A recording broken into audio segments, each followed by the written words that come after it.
from Miller Park in Milwaukee, Wisconsin. It is Game 2 of the 3-game series between the Pittsburgh Pirates and the Milwaukee Brewers. The roof is open once again. Nice night for baseball, and the Pirates hoping it's a nice night for a W. They lost another one to these Brewers last night, so with the Cardinals winning, the Bucks fall to 6 back in the National League Central Division. Of course, they'll be playing the Redbirds this weekend in St. Louis. Meanwhile, the Cubs lost today to the Reds, so 5 games separate the Pirates and the Chicago Cubs. Greg Brown along with Bob Walk. Last night, Bob, the Pirates lose 7-4.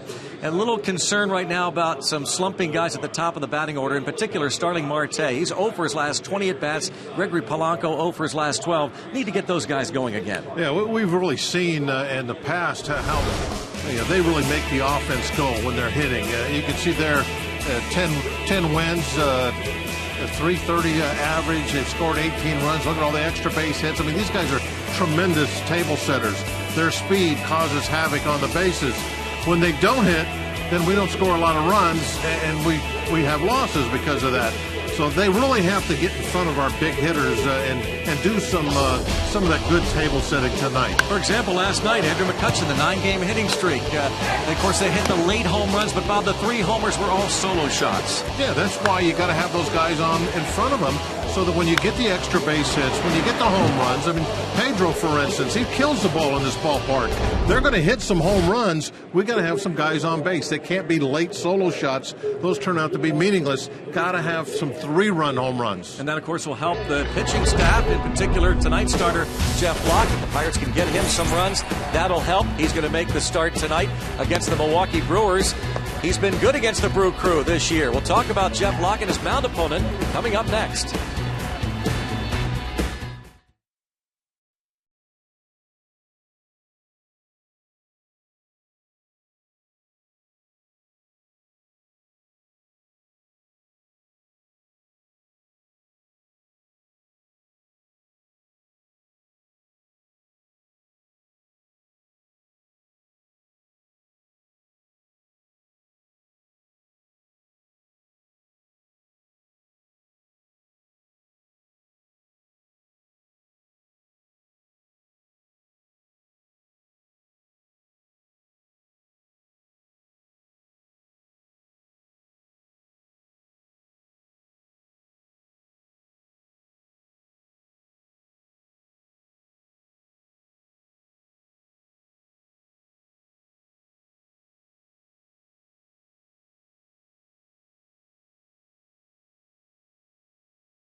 Park, rooting on their Buccos and in particular Jeff Locke fans. Pirates lefty, ERA about 2.5 in his 3 starts this season against the Milwaukee Brewers. The Pirates will need Locke to come up big, and he'll be opposed by Zach Davies. He's going to make his major league debut. Yeah, Jeff Locke did a pretty good job in his last start, but overall, August was a little tough for him, and one of the reasons was he had a hard time with left-handed left-handed hitters. They hit over 400 in the month of August with a 6-something slugging percentage. So tonight, I'm curious, the Lynn-Locke matchup.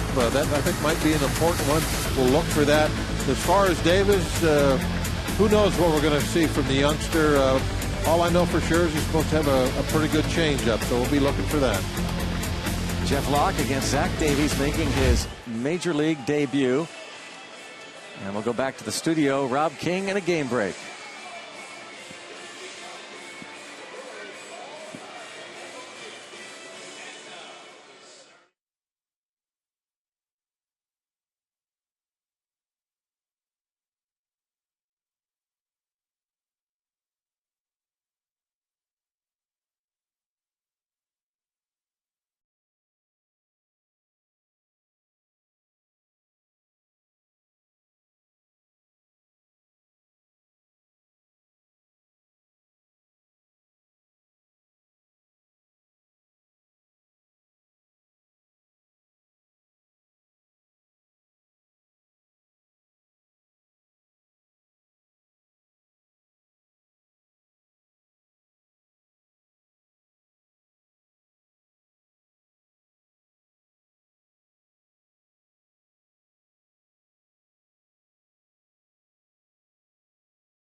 Pirates bench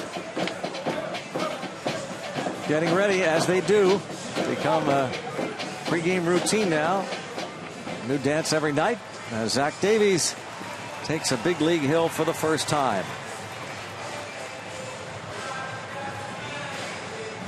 Bucco fans hopeful things turn around for this team here and the rest of this road trip, Bob. See, Davies, as he was jogging out onto the field, you always think about how excited he is. The Toyota starting lineup: Gregory Polanco, Starling Marte, Andrew McCutchen, then the cleanup man, Aramis Ramirez, Jung Ho Kang, hitting .324 since the All-Star break. It's Neil Walker to follow, then Pedro Alvarez, Francisco Cervelli, and Jeff Locke. And there's Davies. I mean, he's just got to be on cloud 9 right now. This is what he's been thinking about, I'm sure, for the last few years. What's it going to be like once I get to the big leagues? Here's his first start, and it's against a team in a pennant race.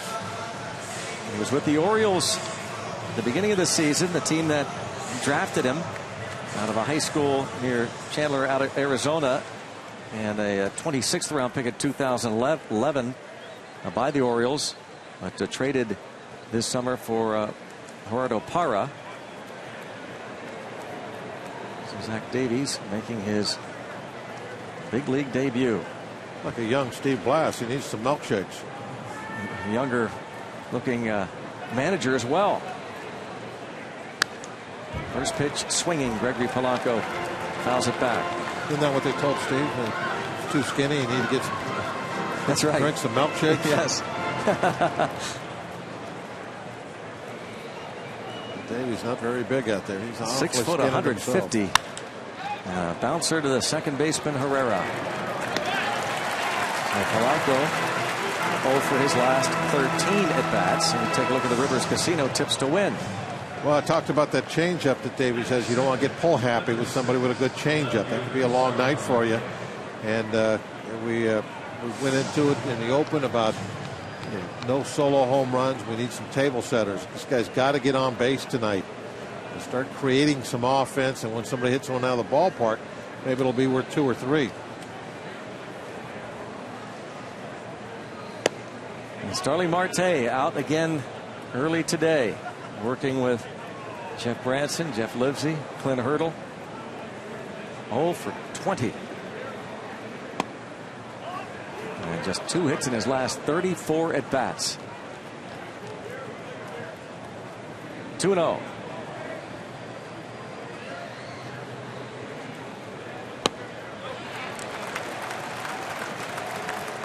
As many infield hits as he gets, it's kind of hard to have a stretch like that.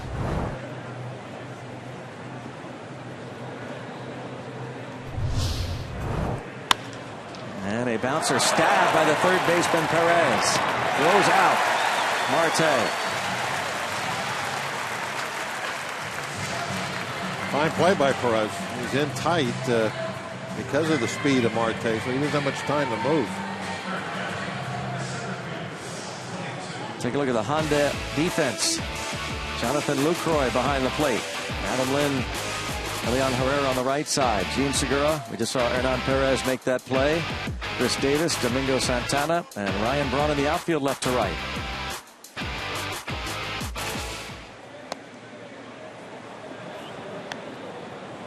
Andrew McCutchen, 9-game hitting streak.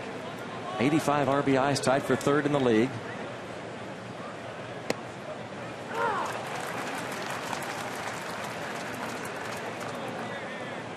A 2-out double off the wall in right center field last night off Jimmy Nelson.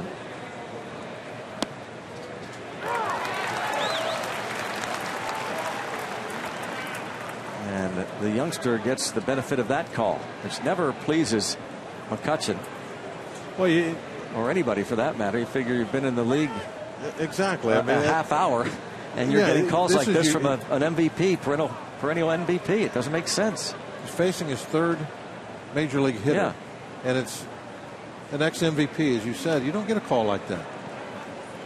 Doesn't make sense. Zach Davies, the Elias Sports Bureau that comes up with this every possible statistic, mentioned today that he is the lightest pitcher of any major leaguer currently on a roster. Lightest pitcher? Yeah. They'd probably the lightest player. Although I'm not sure how Jose Altuve, probably pretty light, but he's listed at 150.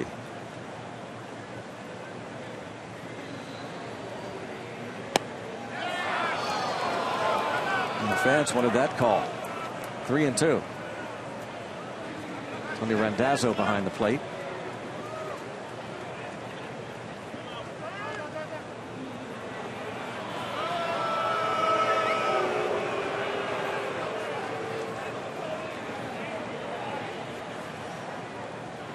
Clint Hurdle said this might look like an American Legion game tonight with these two on the hill, Zach Davies and Jeff Locke, and Davies walks Andrew McCutchen.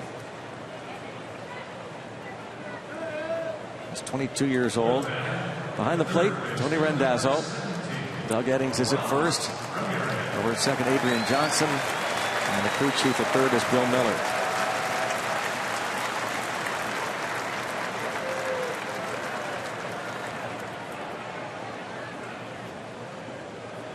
How about the hand that Ramos got last night when he hit the home run in the ninth inning.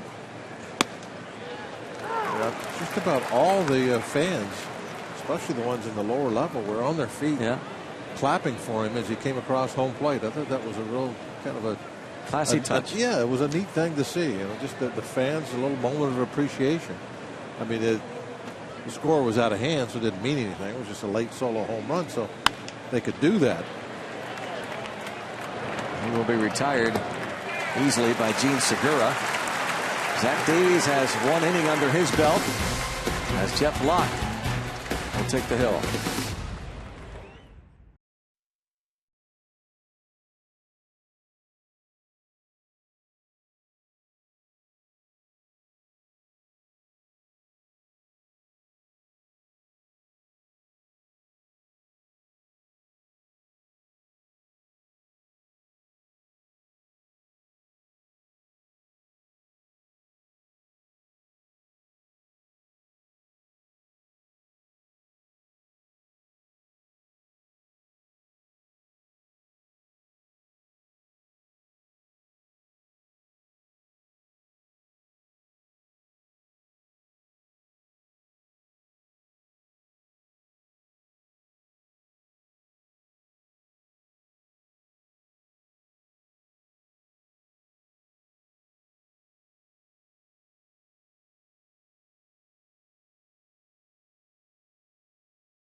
But a 0 in the top of the first. Getting 3 ground ball outs. Gene Segura will be leading things off for Milwaukee. The Honda lineup has Jonathan Lucroy to follow, then Ryan Braun this season hitting .326 against left-handed pitching. Chris Davis hits cleanup. Adam Lind, number 5 in the order, then Domingo Santana, Hernan Perez, Elian Herrera, and Zach Davies.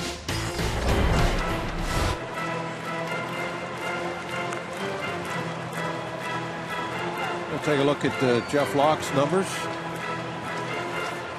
And that ERA pretty much is stabilized there in the mid-4s this year. Hadn't been moving around too much. And Locke's numbers, though, against the Brewers, much better than that. I imagine he's going to the mound this evening with pretty good confidence the way he's pitched in the prior 3 games. First 2 starts of the season were against the Brewers, right? Mm-hmm. Out of play. Segura, a couple of hits in last night's ball game. And a 2-run single in the 8th that pretty much put the game away. Also was credited with an infield RBI single in the first. That Pirates defense was shaky. Segura, 4 homers now and 40 RBIs, and past Ramos Ramirez.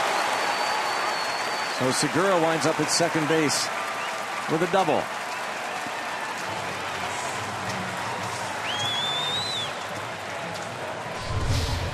The ball is kind of up, out over the plate. Went out and got that ball, hooked it. That ball was away.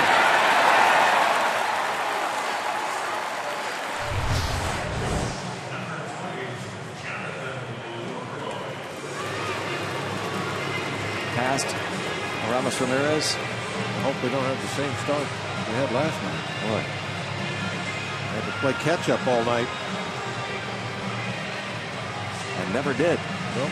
Jonathan Lucroy has a 9-game hitting streak. During this stretch, he's batting at a .457 clip. There's a big matchup here for Locke because Lucroy has a career batting average against the Pirate starter of .381. A dangerous combination going right now with Lucroy's hot streak and his career numbers against Jeff Locke. Garrett Cole suffered the loss last night. Not just 4 innings, 5 runs, 8 hits.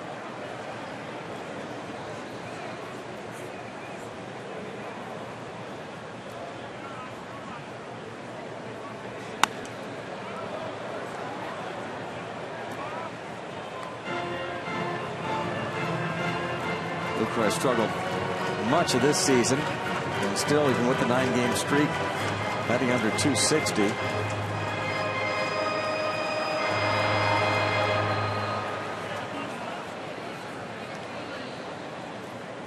Against the Pirates this year, hitting 196.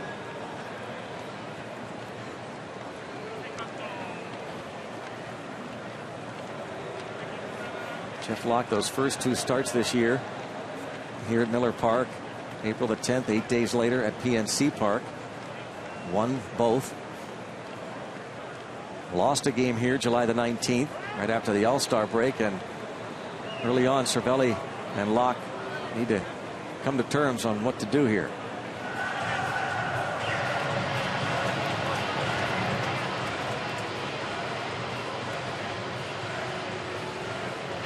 Check out the defense. Jung Ho Kang chatting with Gene Segura.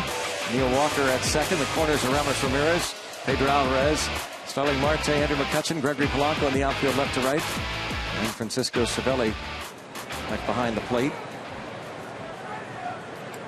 A lot of thought going into this 0-2 pitch. You had Locke in the set position, then he backed off, went through the signs again, got a sign, and then Cervelli didn't like it. He called time, and then they had the discussion. Up the middle, a base hit. Segura a bit of a stumble, but he will score without a play. It's 1-0, 2 batters into the game. Well, they decided to go fastball. Maybe they were perhaps trying to set something up. Ball was right on the inside corner. Wasn't a horrible 0-2 pitch. You know, I think that Lucroy, he's just trying to kind of fight that ball off, get it to the right side somewhere, and to hit it behind the runner so that he could move Segura over to third base.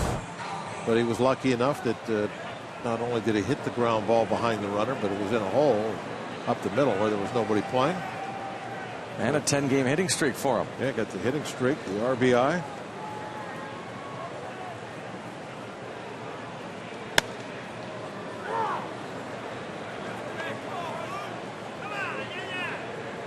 Ryan Braun not happy with that call. A little outside. 78 RBIs for him, tied for 8th in the league. Picked up an RBI last night, also drew a walk.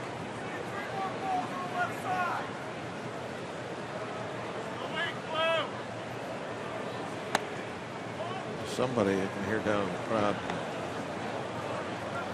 really critiquing the umpire.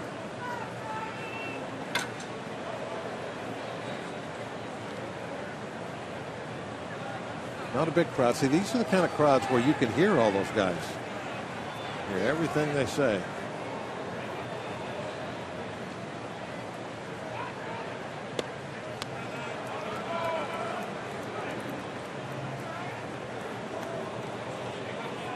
The 2-1 count on Braun. Ball just off of Cervelli's mitt. Lucroy continues to do damage against Jeff Locke, and Brian Braun no day at the beach for Locke either. 308 career batting average, a lot of extra base hits. The guy on deck can't hit him with a bolt paddle. 3-1. It's Chris Davis, 2 for 19 in his career against Locke, a 105 average. But here we are, 3 batters into the game, 10 pitches, 1-0 ball game, and he's fallen behind Braun 3-1. 3-0 a big pitch here. Last night. Yeah. And he gets him to foul that one off. Asking Hernandez if that was a strike. It was. Actually, the first strike he's seen. Locke 4-3 lifetime and 10 career starts against the Brewers with an ERA of 3.48 in his career.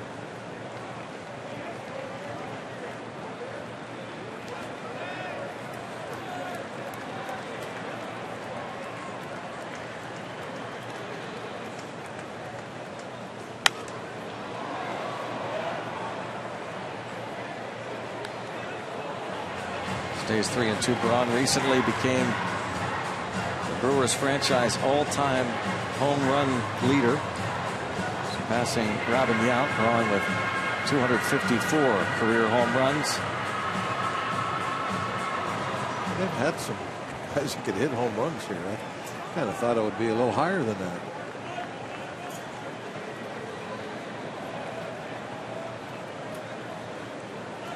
Three and two.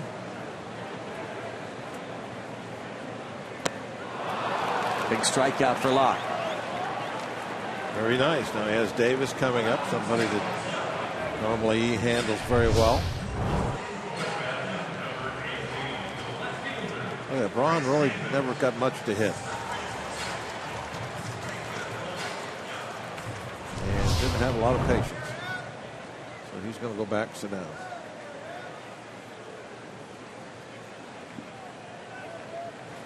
Lucroy at first now with one out.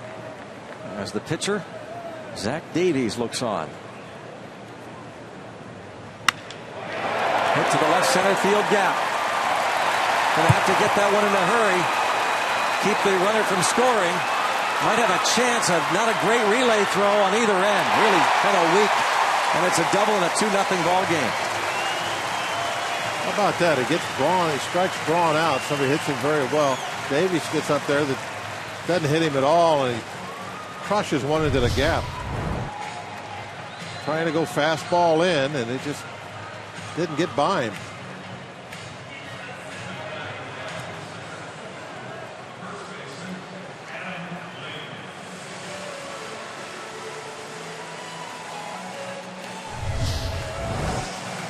Two nothing. This is unbelievable. It is looking like it's last just night. unbelievable. This is a lot like last night's game here early on.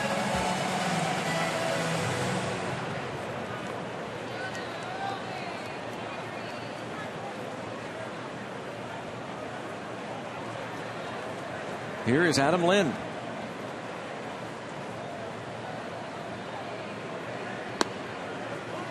Ball one. Lind last night 2 for 3. 2 doubles for him.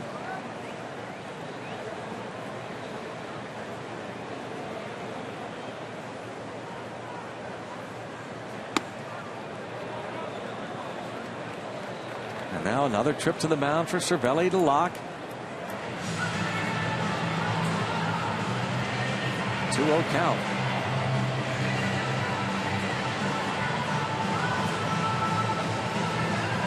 The Pirates pitching coach.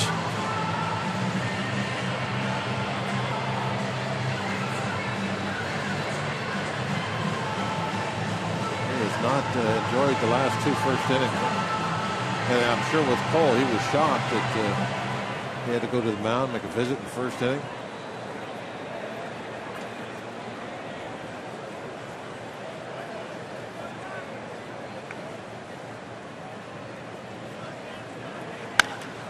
Bouncing ball, backhanded by Walker, and that is the second out.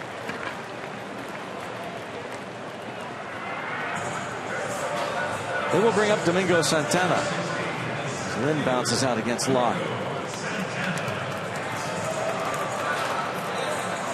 Locke 7-8, 4.46 ERA and 25 starts on the year.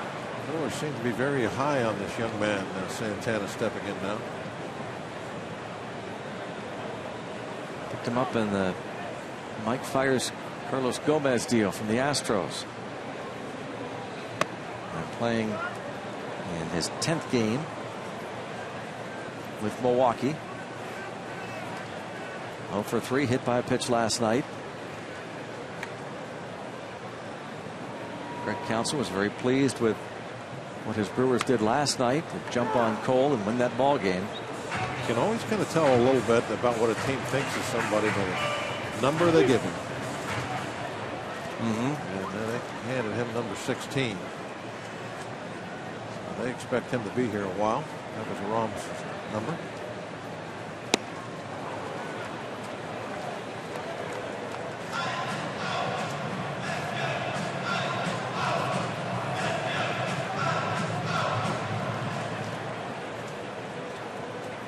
July 30th picked up from the Astros.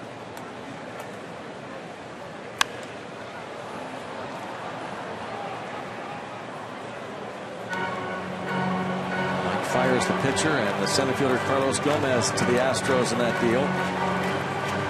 Started the year AAA Fresno in the Astros organization, hit .320 with 16 homers. He spent a little bit of time in AAA Colorado Springs. The Brewers organization hit .380. Definitely was one of their top prospects.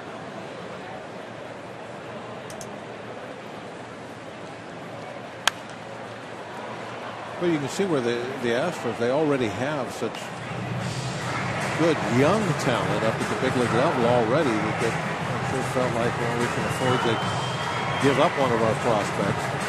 Interesting too, though, isn't it, that what the course a franchise takes based on the trade, because the deal that didn't go through with the Mets, who would they have gotten? That's right. When the Carlos Gomez deal fell through, going to New York. Well, we assume they would have gotten at least a Mets shortstop in that deal and a couple of others. Similar happened with us and Freddie Sanchez. Yeah, we didn't bring him back, right? Didn't he go to Boston for a little time, and then came back? Something happened with it, and he ended up winning a batting title for the Pirates. You never know how all these things are going to work themselves out.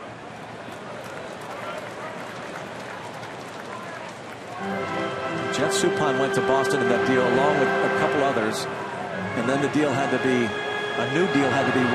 worked out because of an injured player.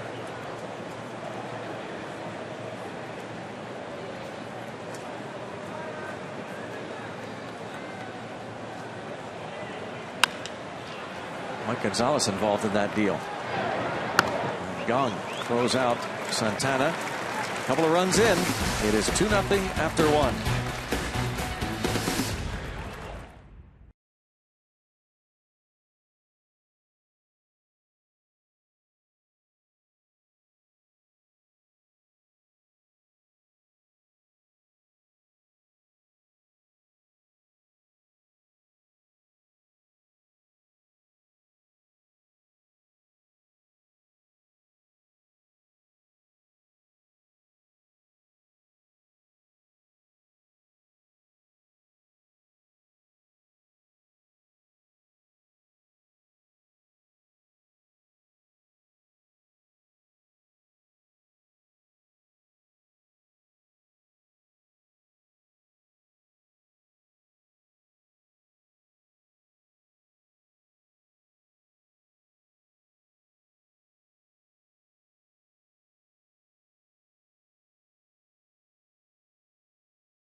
You might remember him winning a game against the Diamondbacks at PNC Park on August the 18th with a triple off the wall in right to win that game in 15 innings, 9-8. Then he was designated for assignment. Well, they brought him back. Our Allegheny Health Network injury update: to make room for him on the Major League roster, the Pirates had to transfer pitcher Deolis Guerra to the 60-day disabled list to get him on the active roster. The move ends Guerra's season. So Pedro Florimon, a slick fielding shortstop, switch hitter.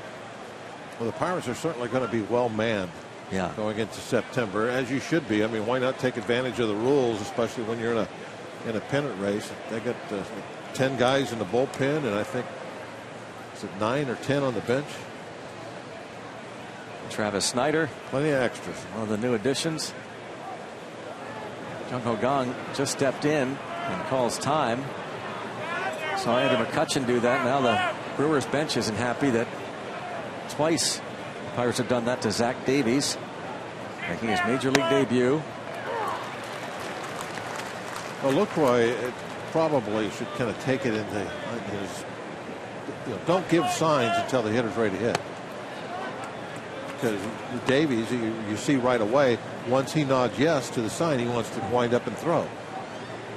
So LaCroix needs to just wait a little bit longer before he gives those signs. And that's something you learn right away. See how he's waiting now? Waiting. He's looking. You see him looking? Mm-hmm. Okay, now here we go.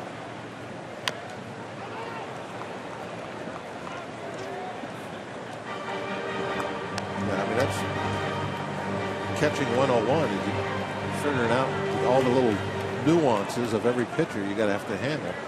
Some guys, as you know, they take all day out there. Other guys, as soon as they're nodding yes, they're going in the windup. See, he doesn't throw hard. Davies was a 26th round pick 4 years ago by the Orioles. And he didn't throw a strike to Kang, but strikes him out. His first big league K, and that ball will be thrown out. He certainly does throw a lot of changeups.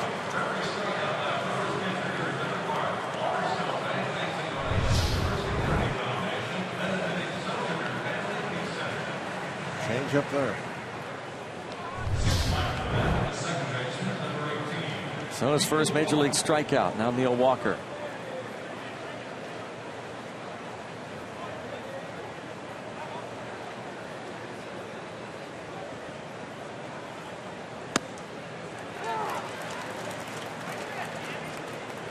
Couple of hits for Walker last night. Drove in his 55th run of the year.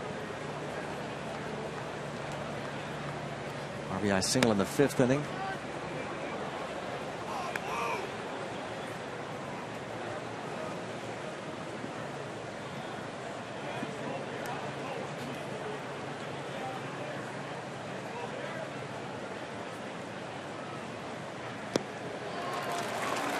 Another one.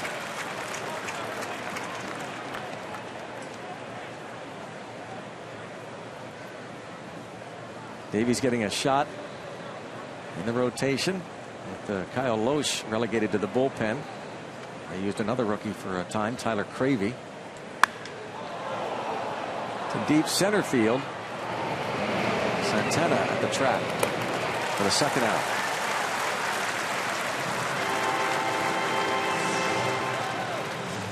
The Pirates and servicetoopportunity.org proud to offer special ticket pricing for military members. All active duty, reserve, veterans, and retired service members and their families can save up to $10 on tickets to Sunday through Friday Pirates home games. Get all the details at pirates.com/military.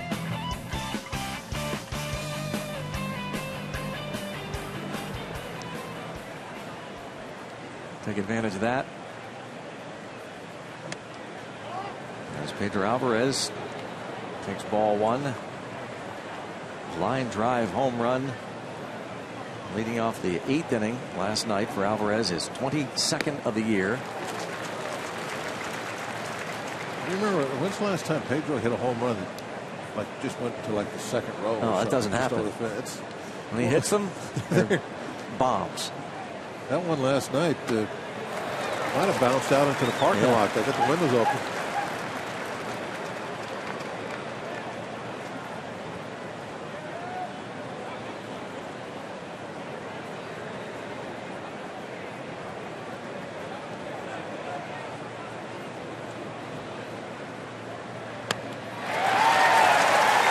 Strikeouts for Zach Davies.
Sports is brought to you by Toyota.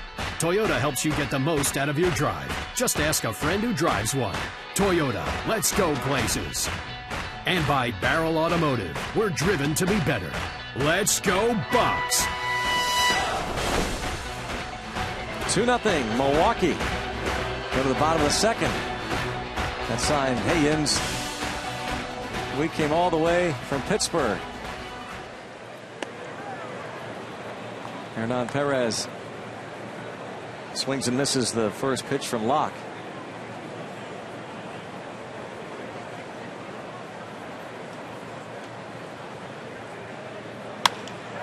Pass Locke, but right to the second baseman.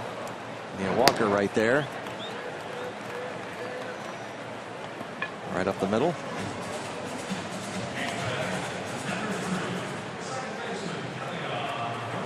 Jeff Locke takes a deep breath. He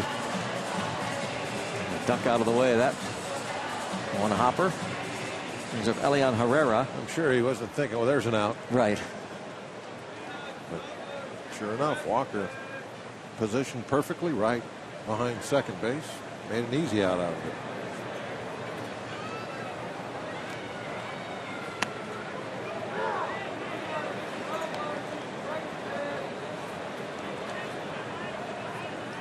Getting ready for his first big league at bat.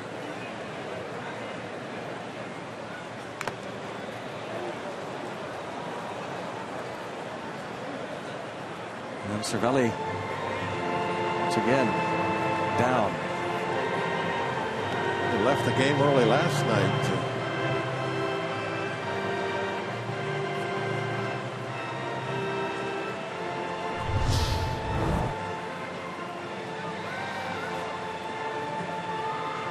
Got him there on the ankle part of the shin guard.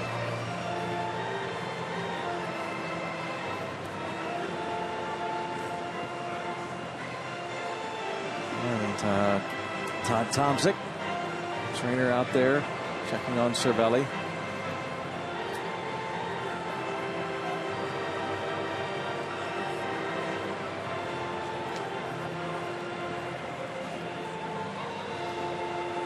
Good hurdle, help him up.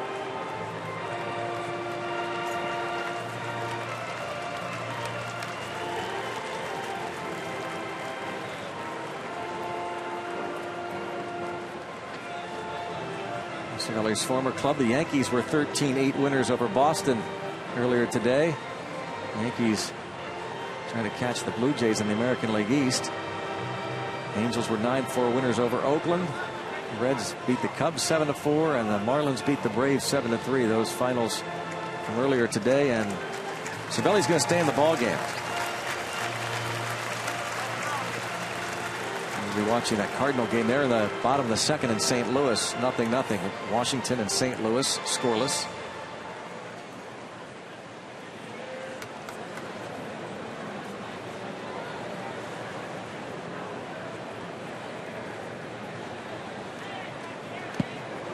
And after that, Cervelli, block, and throw to first for the strikeout. 2-3.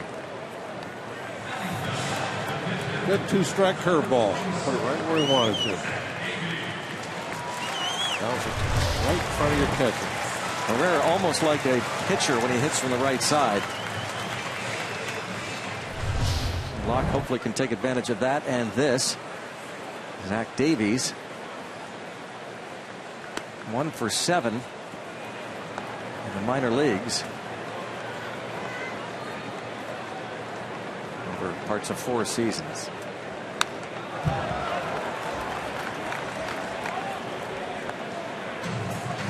A lot of experience with the bat.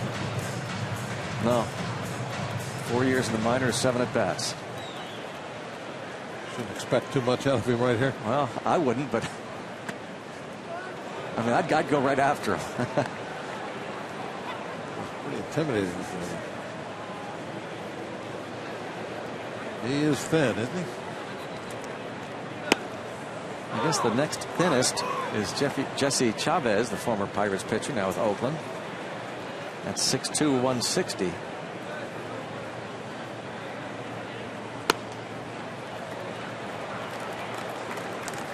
He's gone 3-2 on Zach Davies. Got a good eye. Has he thrown him a real? Yeah, he's thrown him a couple strikes. A couple though well out of the zone. He'll regroup. There we are. Got to throw this one right there, don't you?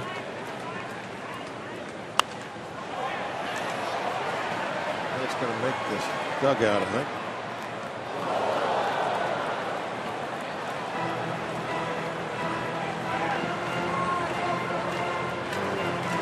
So 3-2 on the rookie, getting his first major league at bat.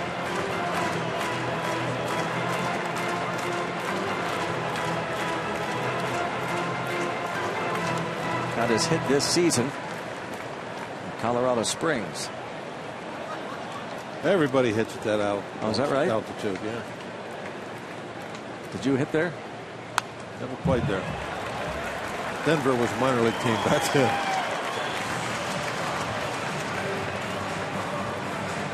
Still 3-2. I hit against the Rockies too. I have no idea what I did.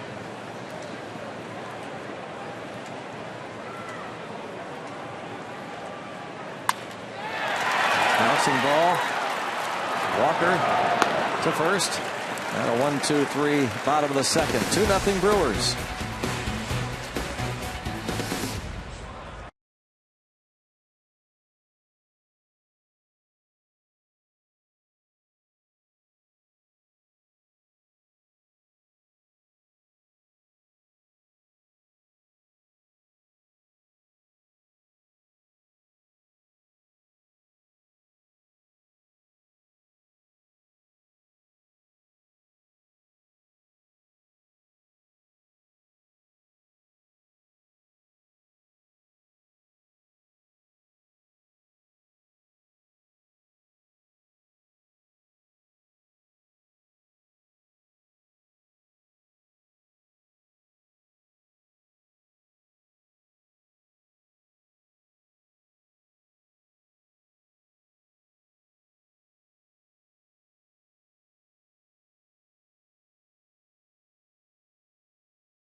Mikowski just had a look at Pedro Florimon, who was brought up from Big Club from Bristol, where he was part of a paper transaction after being designated from assignment and accepting his assignment. Well, it was less than 2 weeks ago when Florimon delivered the game-winning hit in the 15th inning against Arizona at home.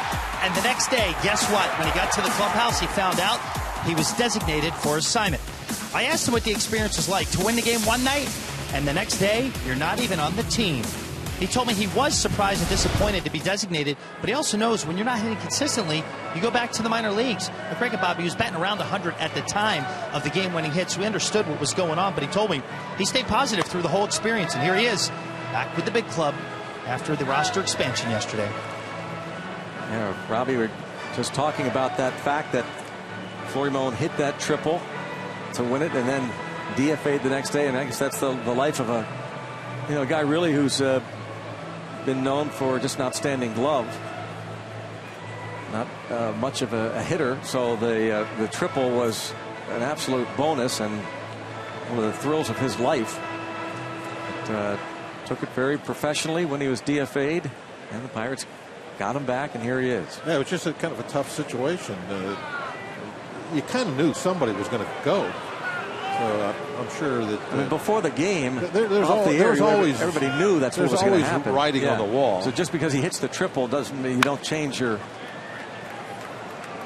roster decision. There's a roller to the shortstop. Cervelli is an easy out, and Pirates look for their first hit against Zach Davies. Pedro Florimon joins a bunch of other players on that Very crowded bench.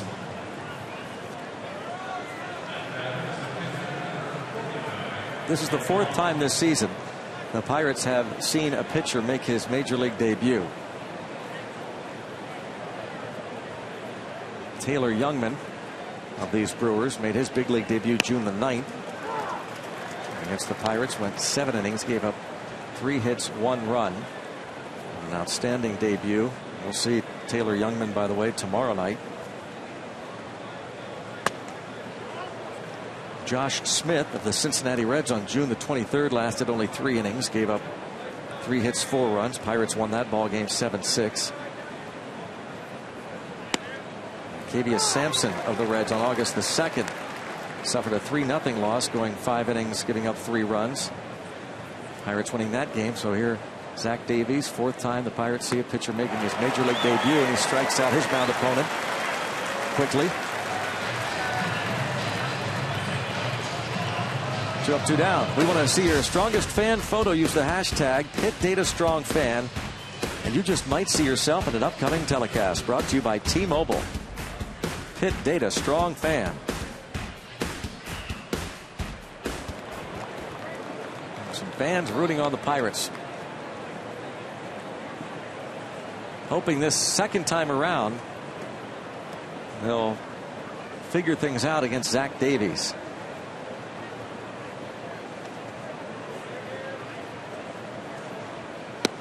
The Pirates minor league affiliate, the Indianapolis Indians, faced Davies earlier this season when he was a member of the Norfolk club, the Orioles organization. May the 14th, the Indy team scored 3 runs in 6 innings off of him, and there's another strike.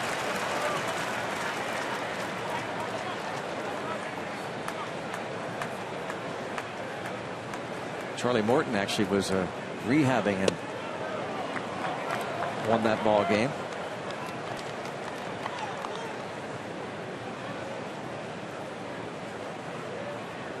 Doesn't look too far removed from maybe Little League. He looks that young. Just a few days ago, we saw a Little League World Series championship game. A lot of excited youngsters playing in that game. Well, you can imagine what Taylor Youngman feels.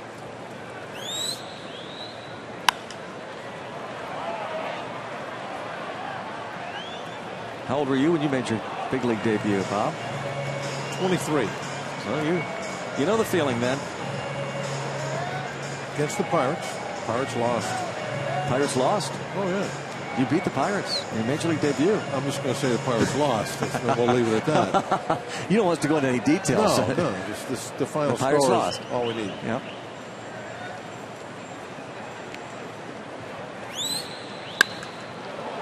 Toward left center field. Cruise there by Domingo Santana, and the Pirates go down in order. Davies is no-hitting the Pirates through 3 innings.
On top, Brandon Moss hit his 19th home run of the year. Hit it off Max Scherzer. Of course, Moss, the hero, the walk-off home run last night for the Cardinals.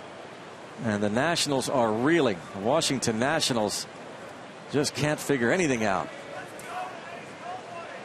They are 6.5 back of the Mets in the National League East. Mets are leading the Phillies 7-3. There's going to be a lot of questions asked in Washington when this season's over. If they can't somehow make a strong finish and catch the Mets. All the money they spent bringing in Scherzer, for instance. Just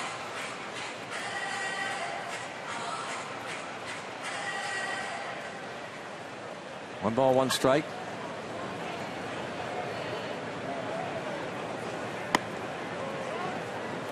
Two and one on Segura. Hard to buy the pennant. What did Bryce Harper say would fit us for rings now when they got Scherzer?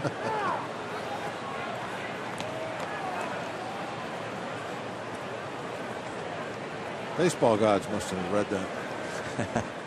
They read a lot, don't they? Yeah, they're readers. They have the internet. Bounce to Gong. Takes care of Segura. You mentioned the internet. Well, keep up with the pennant races in true HD quality on MLB.TV Premium. Watch every out-of-market game live on more than 400 supported devices. Real-time highlights, live look-ins, pitch tracking, widget, and more. Visit MLB.TV today.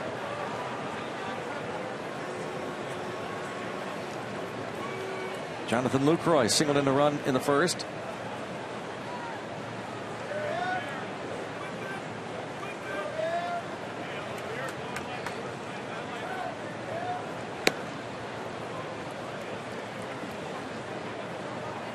Lucroy singled on an 0-2 pitch, giving him a 10-game hitting streak.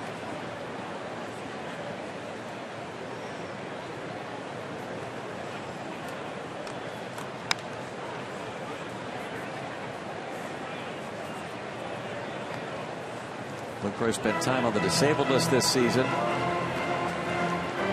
This Brewers team struggled much of the year.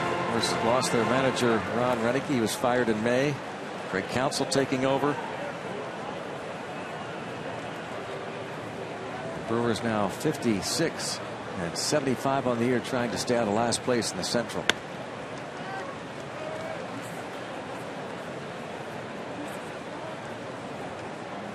One year ago, this was a look at Lucroy's numbers. Close to 300. 60 RBIs. Brewers were in first place almost the entire season. Had a great collapse.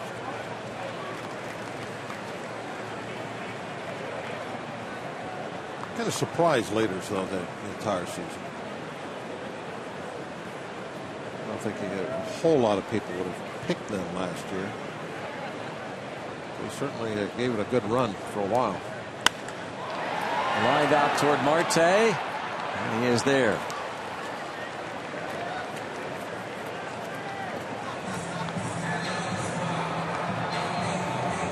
Locke, after giving up the double that drove in the second run in the first inning, Chris Davis has retired 8 straight. We have a Point Park University tweet.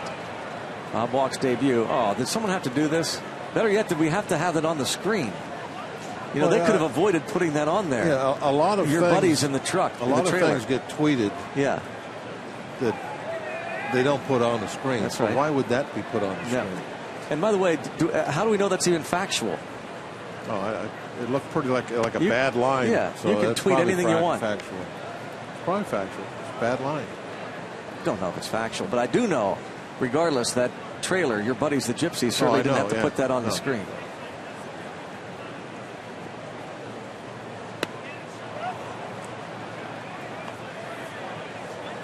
Actually, I don't know what our this day in history was or is going to be, but I do know that on this date in 1987, this very day, September 2nd, 1987, Bob Walk goes 7 innings of 4-hit shutout ball and blanks the Braves 2-0, improving to 7-2. Jim Gott earning the save. This ball's going to sneak through for Ryan Braun, a 2-out base hit. Thank you, Greg. Somebody around here showing me some love. And this day in history brought to you by Day Automotive. This day 1997, Sean Dunston, just acquired, makes his Pirates debut, goes 2 for 4, 2 homers, 4 RBIs. Pirates beat the Indians 6-4. Freak show Pirates got to within a game and a half. First place Houston. Of course, they weren't out of the race until the very end. Down to the end. I remember being in Houston. Yeah. We were watching the. In New York, we were at Shea Stadium, and we were having to listen to the. You were doing the reports on the phone. Over the telephone, yeah. And no internet. But then we went down to Houston. Yeah, after that. To finish, and we were watching. For some, I guess we got in like on a Thursday night, Bob. We were watching the Astros play their game. Yeah, the Astros. They had to lose. Right. We were hoping that we could go there and if you swept them, then force a tie. Right, but they were able to wrap it up for that final series. But that was an exciting season. It was it wasn't because that was really a down year for the division. It kind of opened it up for the Pirates that, if you hung around the 500 mark, you might have a shot at it. And that's what happened.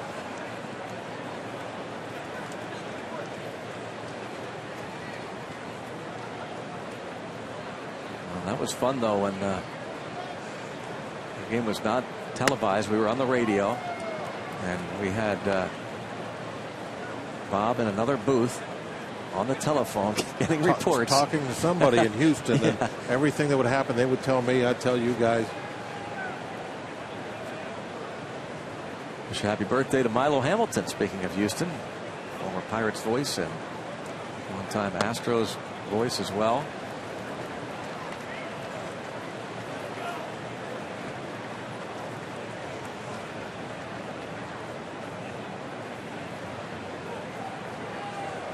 Yeah, the thing I remember about that '97 team, Greg, was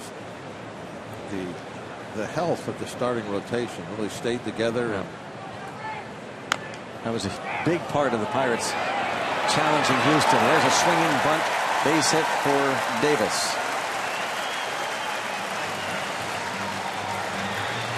Back in those days, there wasn't a lot of depth. And that kind of what made that season possible. Even though it wasn't a great year by standards now that the Pirates have set, at the time, wasn't bad. Just also remember of course, the crazy plays that occurred, but some of the players that would step in and produce heroics throughout that year. And this is trouble. Drops in for a hit. Marte will throw to third. It is 3-0 Milwaukee. Adam Lind delivers. Ryan Braun scoring.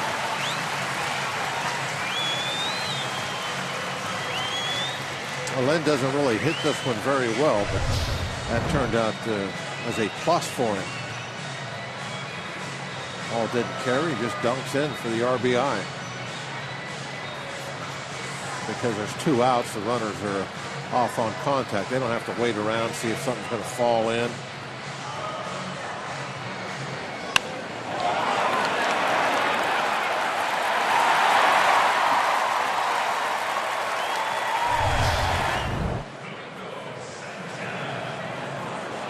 Locke has allowed 6 hits, 3 runs. This occurred with 2 outs after Segura grounded out weakly to short. Then Lucroy lined out to left.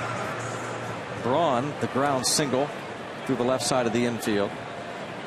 Chris Davis, the bunt single, the swinging bunt hit, and then the Lind flare. Clint Hurdle was being asked about that today. The media about the Pirates defense and that left side of the infield. Without question, the best defender at short is Jordy Mercer, and Gong at third, maybe even Harrison at second. These are the things you have to weigh. And putting that lineup out there every day. The force at second. They pick up another run. 3-0 after 3.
Roots Sports is brought to you by the Chevy Traverse and your Western PA Chevy dealers. And by Day Automotive. We're going to make your day. Let's go Bucks! 3-0 UPMC scoreboard. To the top of the fourth, Adam Lind with another RBI. Base hit. Had 2 ribbies last night. A couple of hits. Adding to this lead. We saw Polanco have a nice at bat against Zach Davies to end the third. It was a line out. Let's see if Marte, McCutchen, and the rest can do something here. Zach Davies has not allowed a hit. Yeah, he was able to show, I think, the recipe for success against this type of pitchers. He'll try to hit the fastball the other way. He got a fastball and drove it hard the other direction. That way you're not way out in front when you get the changeup. You try to pull his fastball, you'll never hit the changeup. Now they appealed on what looked to be a bunt, and Marte pulling the bat back.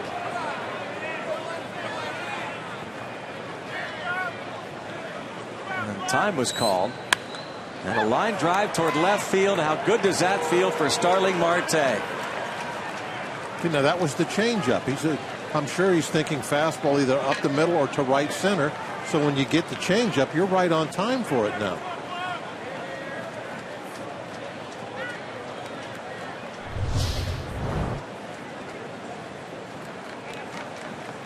Now, if you're trying to pull the fastball, you're never going to hit that pitch.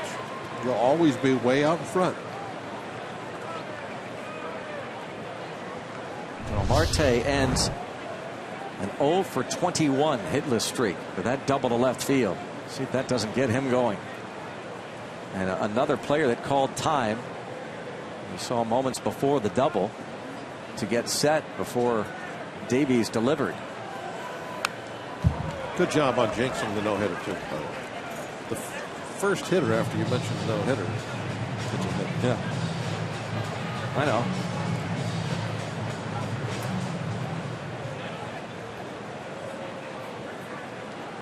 Done this before, Bob. I know. Just pointing it out. Do you know how many no-hitters I've jinxed over the years? Oh, a ton of them. Huh.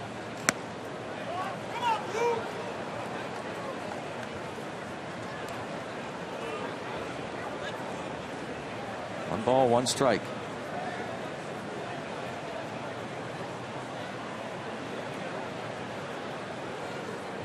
McCutchen looks to extend his hitting streak to 10 straight games.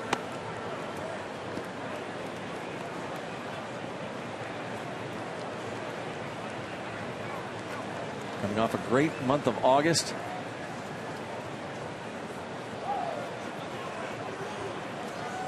McCutchen having a sensational season since a disappointing April and very early May. 3-1.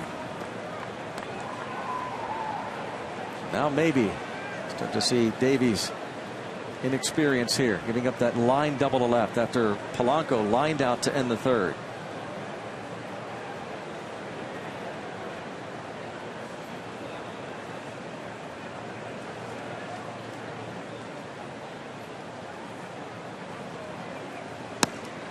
And another free pass for McCutchen.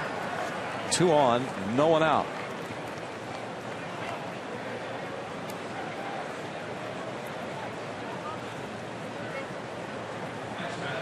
Now they'll face Aramis Ramirez.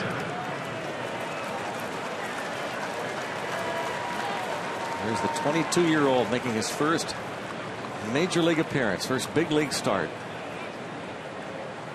Facing the 37-year-old Aramis Ramirez. I certainly hope now everybody has seen him in different type of bats this second time through the lineup. Starting with Polanco, so far so good.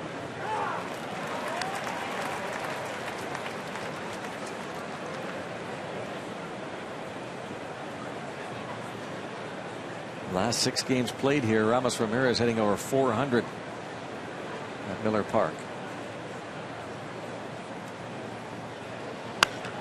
A high fly ball to left center field toward the wall. A Rama ding dong ties it at 3.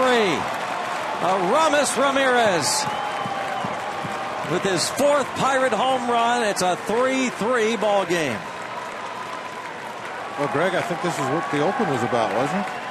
Men on base. Set the table and somebody hit one over the fence. No solo home run there. Number 15 on the season for Ramos Ramirez. The Brewer fans didn't stand in applause. Not this time. No. Just the Pirate fans behind the dugout.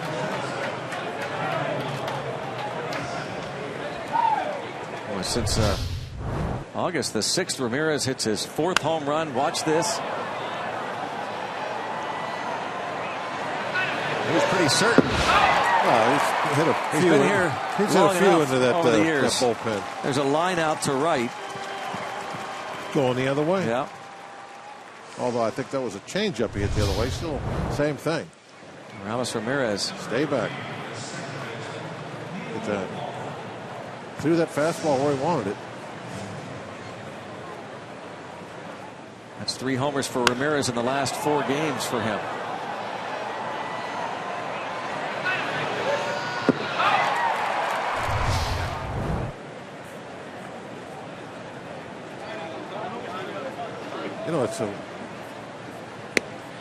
I kind of watched that one, and what went through my mind is at some point in this last month of the season, he's going to hit one and think, is that my last?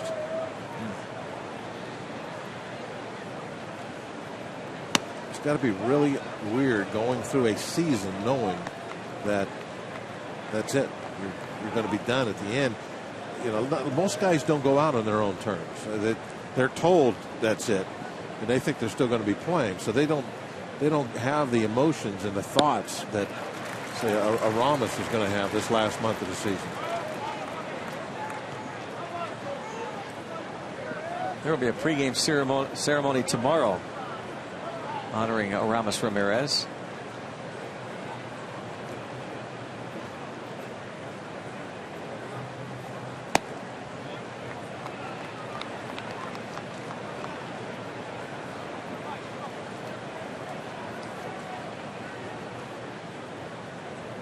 He's a Pirate. Where he began his career, that's where he'll end it in Pittsburgh.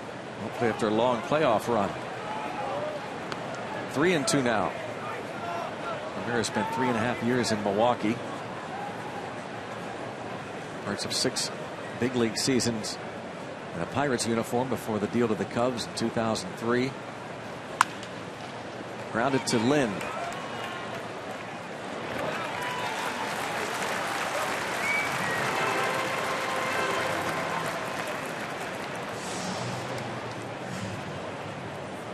Easy ground ball to the first baseman.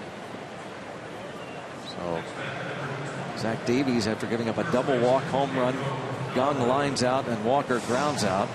He'll face Pedro Alvarez. Let's see if Alvarez doesn't have a better approach here. Struck him out in the second. Yeah, I think he may have thrown him all changeups in that first at bat. That was a breaking pitch.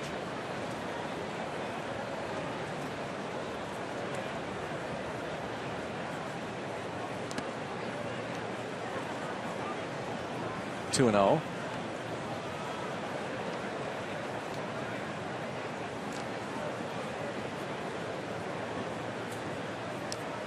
Numbers are certainly better for Pedro Alvarez this year than a year ago.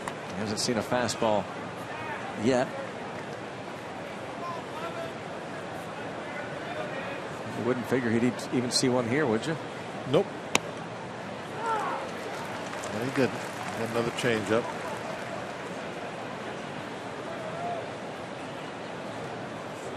Cervelli on deck, hoping to get a shot. And he will. Third walk of the game for Zach Davies. Craig Counsell says that this is not just a one-shot deal, that Davies will be in the rotation the rest of the way. Pirates were expecting to see Matt Garza tomorrow, but the rotation changes somewhat because Taylor Youngman will go instead. And Davies making his major league debut tonight.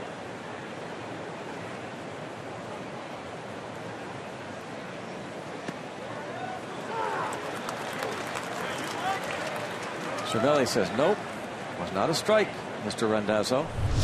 And Cervelli is correct. Ball was inside. He certainly was. He does have a good eye. Yep.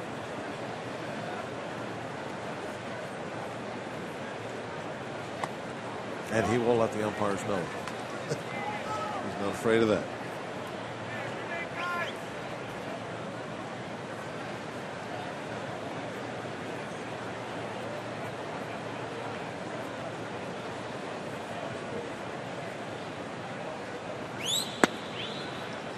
Two and one. Cervelli bounced to short, leading off the third inning.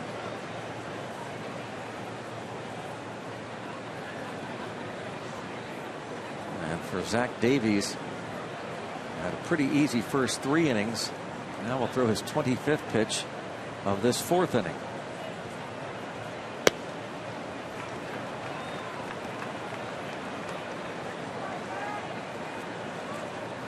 Considered one of the top prospects in the Orioles organization. Orioles paid him $575,000 signing bonus after drafting him in the 26th round 4 years ago, so he would forego his commitment to playing at Arizona State. Fly ball to center and right at Santana. So Marte and McCutcheon set it up. They were on base so that Aramis Ramirez could clear the deck. His 15th home run, tying the game at 3.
Here's 2015 season opener Saturday on Root Sports.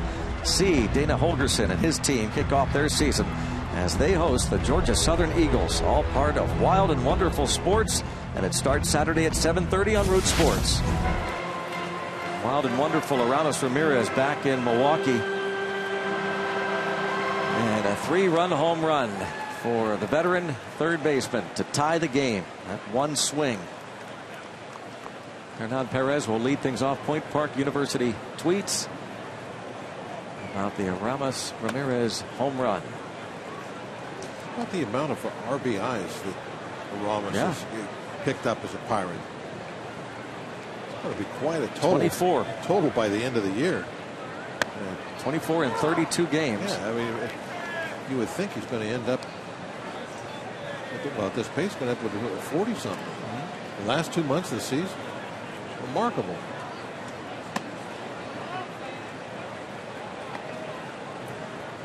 He admits he got Got up to a slow start offensively and defensively because he was pressing.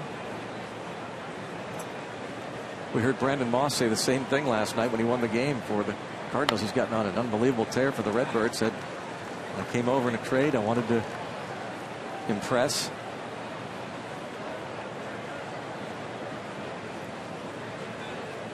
It doesn't really matter how many years you've been in the league.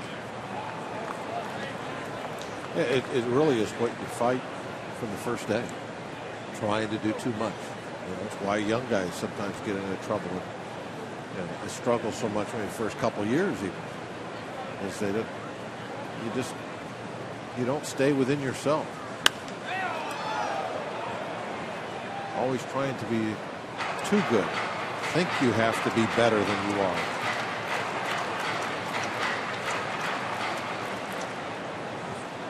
Some young guys, they'll take a couple of years to finally realize, hey, back off, relax, I'm long here. Bounce and a nice little hop there for Gong. But a veteran player, maybe a week, that they, hey, I'm pressing. I got to just start being myself. A.J. Burnett. Should be seeing A.J. soon, you would think. See if make a very successful sideline. Simulated game in St. Louis coming up on Friday, and then if all goes well after that, maybe we'll see him 5 days later. If not, certainly would think very latest, again, assuming all goes well, that maybe that day-night doubleheader against the Cubs. A nice addition to the stretch drive. Yeah, if he can get back to this pre-All-Star game form, wow, what an addition that would be.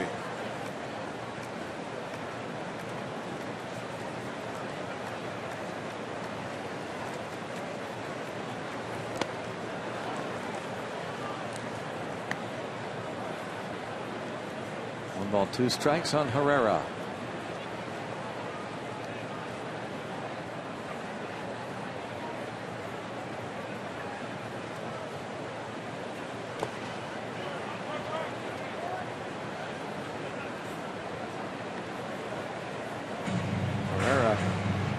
Struggling from this right side of the plate. Not bad. There's a left-handed hitter, 263. Came in batting 185 from this right side of the plate. Pitcher on deck. There's Ramirez.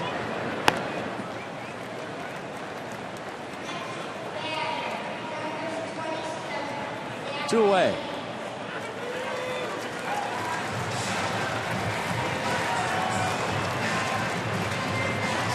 Locke took him a while, but he did get Zach Davies to bounce out to Neil Walker to end the second.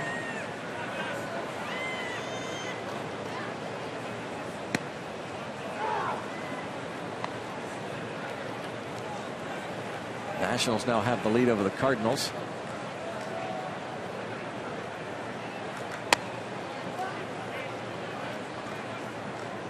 One ball, one strike.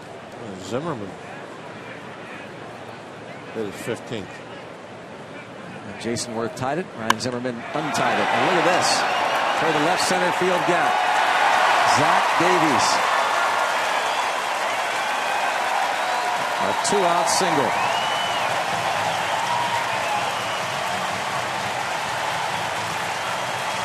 Well, he checked that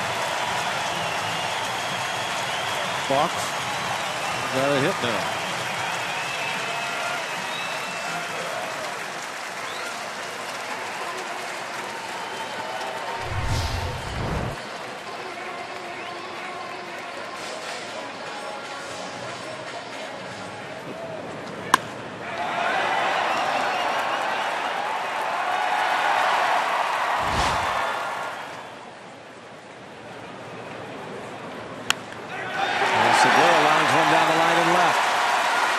Needs to get to it quickly. Davies doesn't look very fast.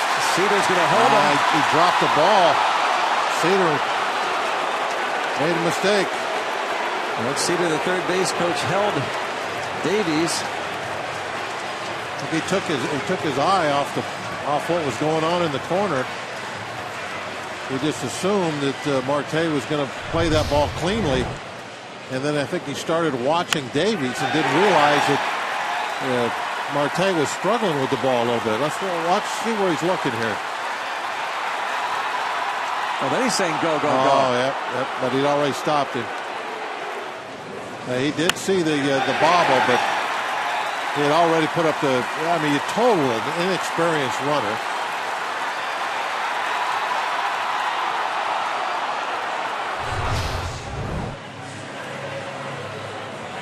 But, you know, thinking back on it, too, if he does get the ball clean, he's going to be out if he sends it. So. Cedar was holding him up until he saw the drop, and then he pointed toward home, but by then the pitcher had shut it down. Really, I think most runners at that point, and especially one like Davies, is 1A pitcher. Doesn't look like he's a very fast runner to boot, and how many times has he been on the bases? What'd you say? Had 7 at bats his minor league career. 1 for 7. So I mean, luckily he knew where third base was. Second double of the game, 11th of the season for Segura. Ray Searage pays Locke a visit. Certainly don't want to see the Brewers come right back and take the lead after Ramirez hit the 3-run homer to tie it. And the bullpen is starting to scurry around. See a couple guys taking their sweatshirts off.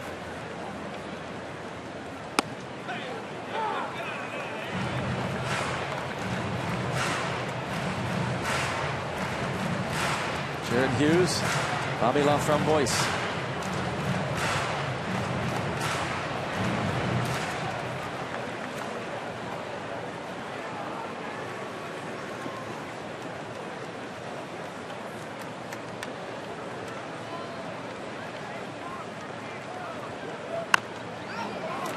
Out in front of Lucroy now, 0-2. He was out in front of him in the first inning when Lucroy singled in a run. So extended sitting streak to 10 straight games. Last time up, Lucroy lined out to left. Locke out in front. The Brewers catcher, 0-2.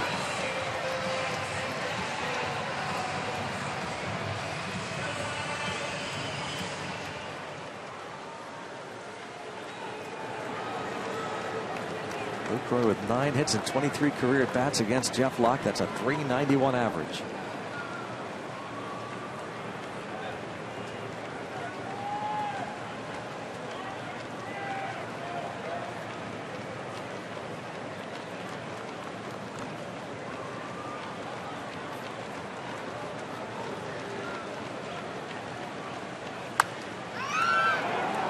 Lean on him and fouls it off to the right softly. Locke also has a very good changeup. He knows that's why he's being real defensive. Waiting as long as he can to swing. That opens up the hand area for that fastball. Locke knows he can't be quick on an inside fastball if he's at all concerned with the slow stuff.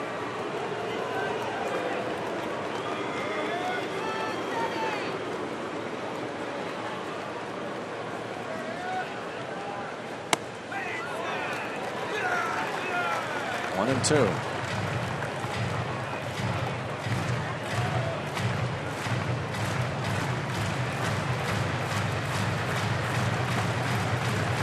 Lucroy doesn't strike out a ton.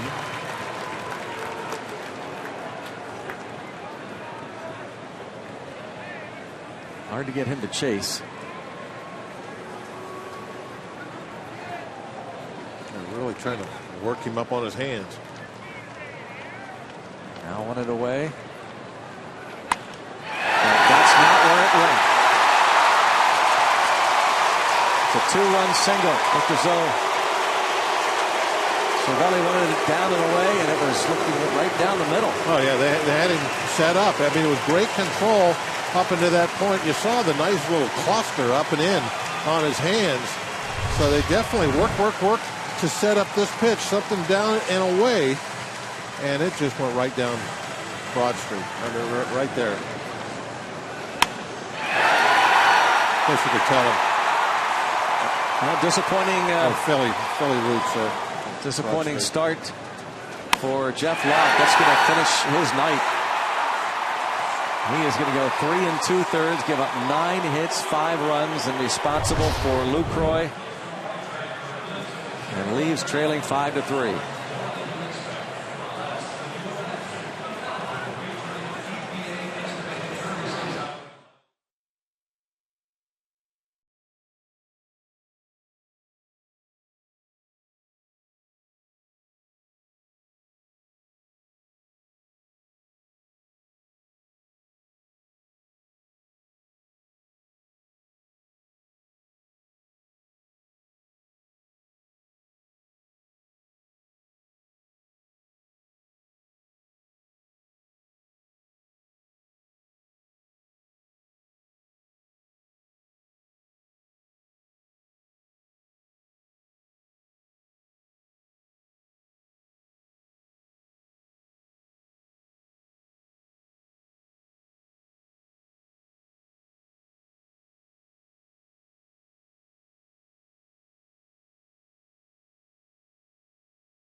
Milwaukee lead now as Jeff Locke has a rough outing here. Bullpen called into action early. 9 hits for Locke in just 3 2/3 innings and 5 runs as Jared Hughes faces Ryan Braun. Well, Jared's been a workhorse. 57 in the 3rd innings. 63 appearances.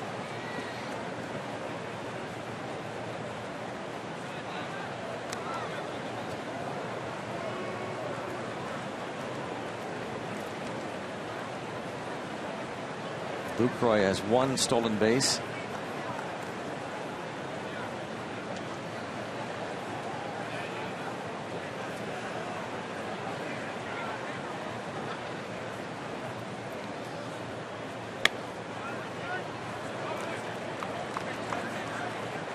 Braun 1 for 6 in his career against Jared Hughes. Struck out, singled against Locke.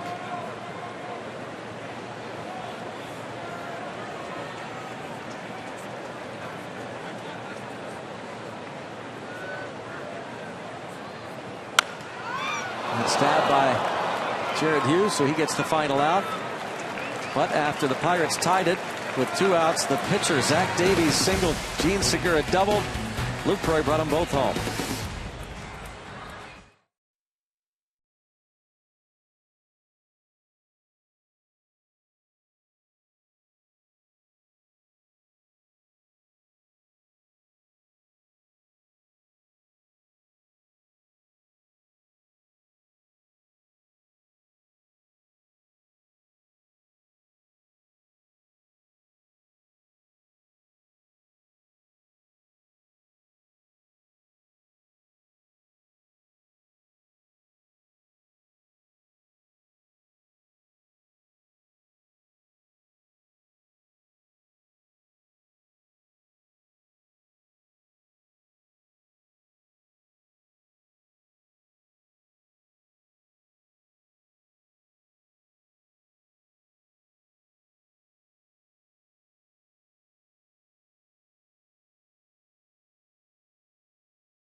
All-Star game and bypassing Hall of Famers on the all-time strikeout list.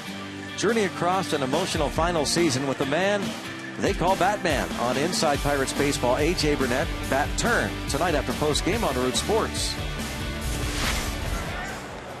Pirate fans hoping the Bucs can turn that scoreboard around again. Our UPMC scoreboard. Brewers up 5-3.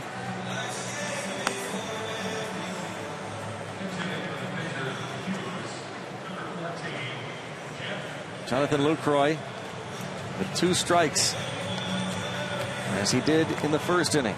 Singled home 1 run, then 2 runs here for the Brewers in the bottom of the 4th. As we go to the 5th inning, Zach Davies will face a pinch hitter. Gene Segura had the double following Davies' single, his first big league hit. Well, let's hope the hitters have the recipe now.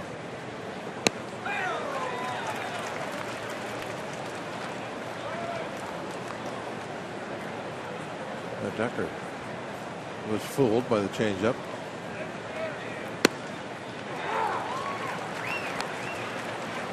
Jeff Decker pinch hit last night and singled off Jimmy Nelson.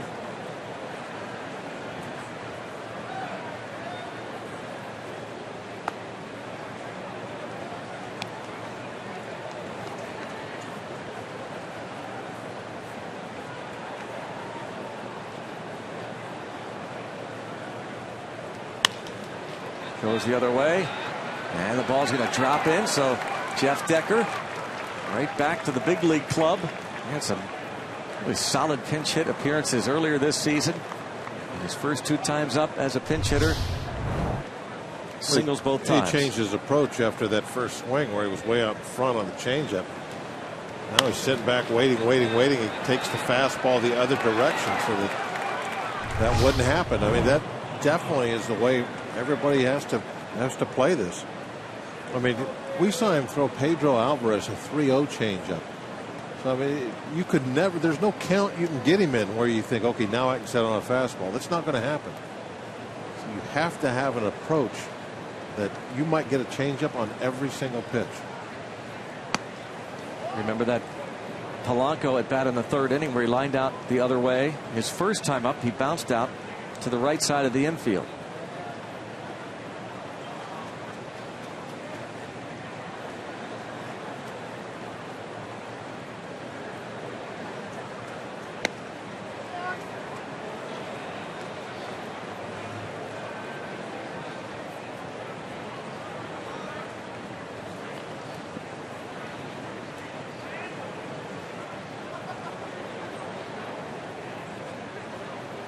The Brewers would like to see him get through this 5th inning. They want to try and get him a W, but they already have action in the bullpen. So they might not wait. It is Corey Knebel. Saw him last night pitch an inning. Gave up the Alvarez home run. Heard Kranitz, the pitching coach, chatting there with Craig Counsell.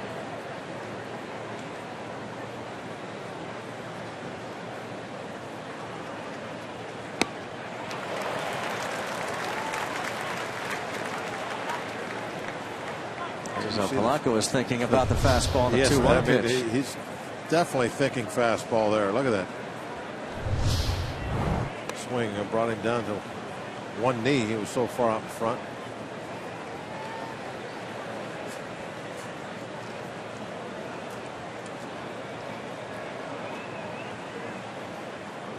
Walker discussing it. Another off-speed pitch now, 3-2. And it's a big one here for Zach Davies with that bullpen about ready. And the Pirates down a couple in the 5th. Nobody out. Marte on deck.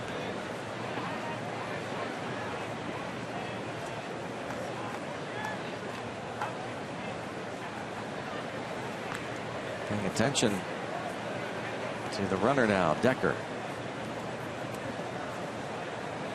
Polanco 0 for his last 14.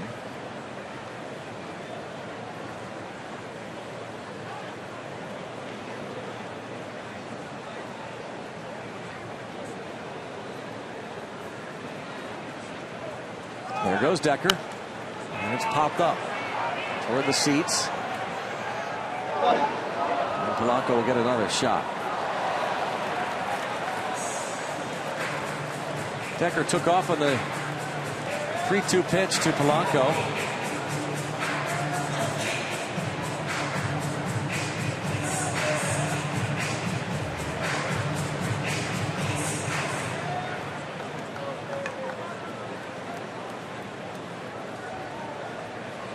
Polanco had that big series down in Miami. It really looks like the Pirates are trying to make Davies really have to wait on them. See how long they're taking to get in the box? Slowing it down. Again, Decker takes off, and it's towards center field for the first out. They saw early on in this game how he likes to work fast. He immediately starts stepping out on it, calling time to the umpire. Do anything he can, try and break up a pitcher's rhythm. You don't want him getting that rocking chair out there. Especially when they're pitching well, they'll do everything they can to get into your head a little bit.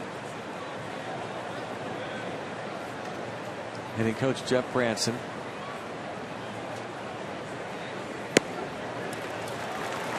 Marte ended his hitless string with that line double to left in the fourth. A little behind the fastball there, but that's okay. I mean, you have to take that chance. You can't be aggressive to the fastball. You have to wait a little extra long, and sometimes you're going to wait too long.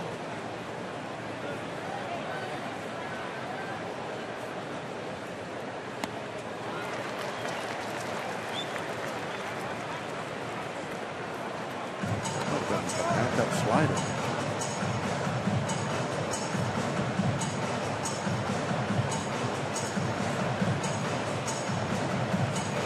Look how big that happens. Yeah.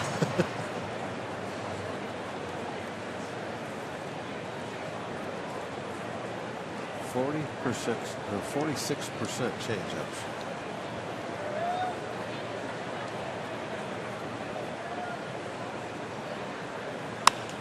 The other way, and that soft single might put runners at first and second. Boy, Decker was almost deked and tagged out there by Segura. He froze there. Segura came up with that ball. I don't know. Decker was going to get back in time or not. It was going to be close.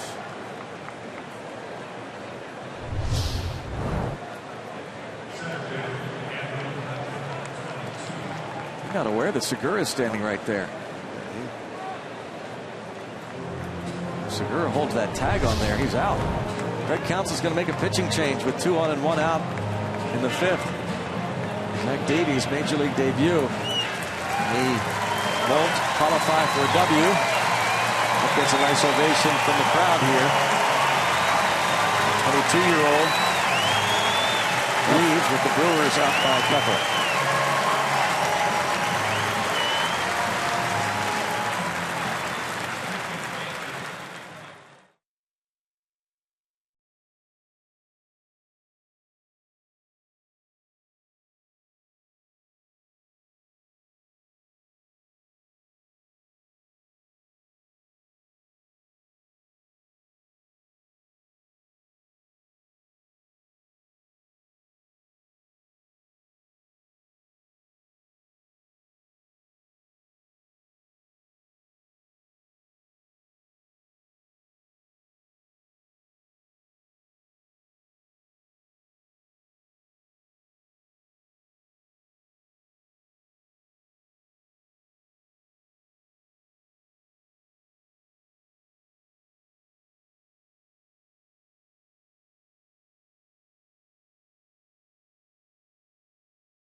may not be reproduced or retransmitted in any form, and the accounts and descriptions of this game may not be disseminated without the express written consent of the Pittsburgh Pirates. 5-3 ball game. Runners at first and second. One out. Zach Davies gives way to Corey Knebel. Jeff Decker leading off with a pinch hit single. Goes to second on the base hit by Starling Marte. Boy, Segura fooled all of us, or at least some of us. I won't speak for you, Bob, but I thought that he had the ball here. But watch, the ball gets past him and goes all the way toward third. So he was safe anyway. But if he holds on to the ball, then... You guys weren't looking or listening. I don't listen. No. I said if he would have caught the ball, it would have been close. And I said if he had held the tag, he'd have been out. Here's Knebel, who gave up the home run to Pedro Alvarez last night, then struck out the next 3 batters he faced. Now he's got McCutchen at the plate with 1 out.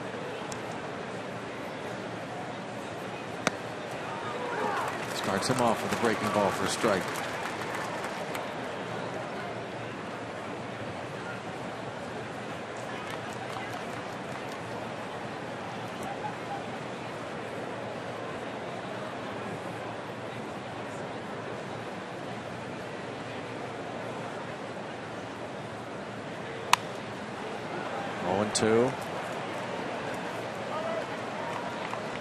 McCutchen walked twice against Zach Davies.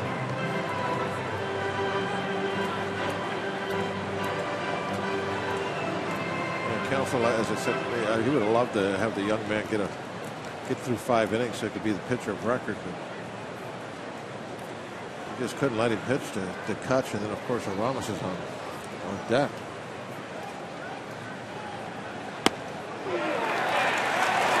McCutchen is caught looking.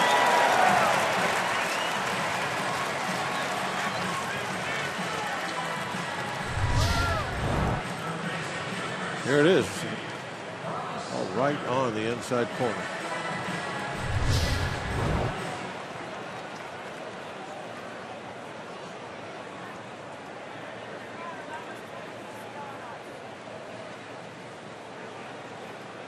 Starting pitcher Zach Davies back in the dugout.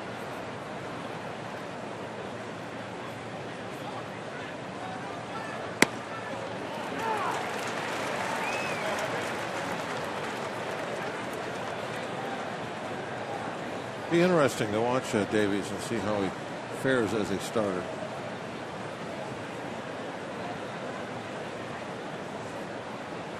What kind of pitches like? It's Trevor Hoffman, right?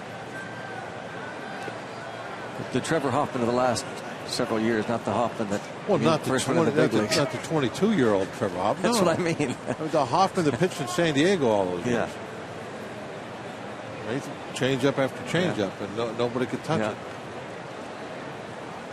But he didn't have to go through the lineup a bunch of times either. Just saying, it's going to be interesting to see how it all plays out.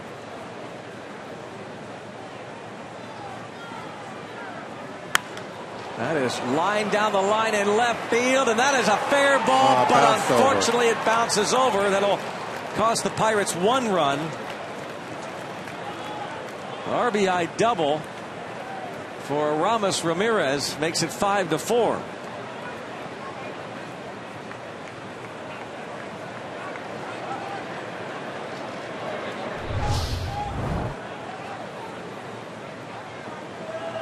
Four RBIs for Ramirez tonight. Okay, he's not missing that down and in pitch tonight. Where the home run was, this curveball staying down and in. Just another ribby.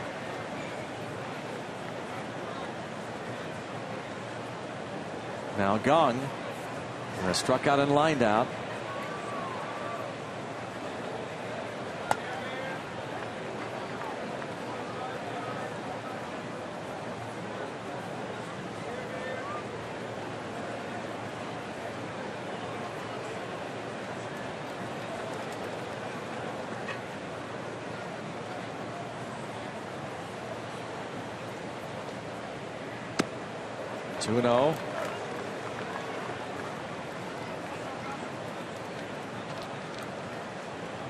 Knebel gave up the home run to Alvarez, then struck out 3.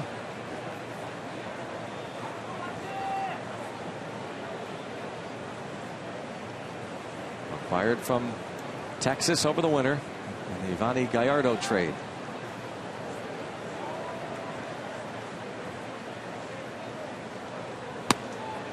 Two and one.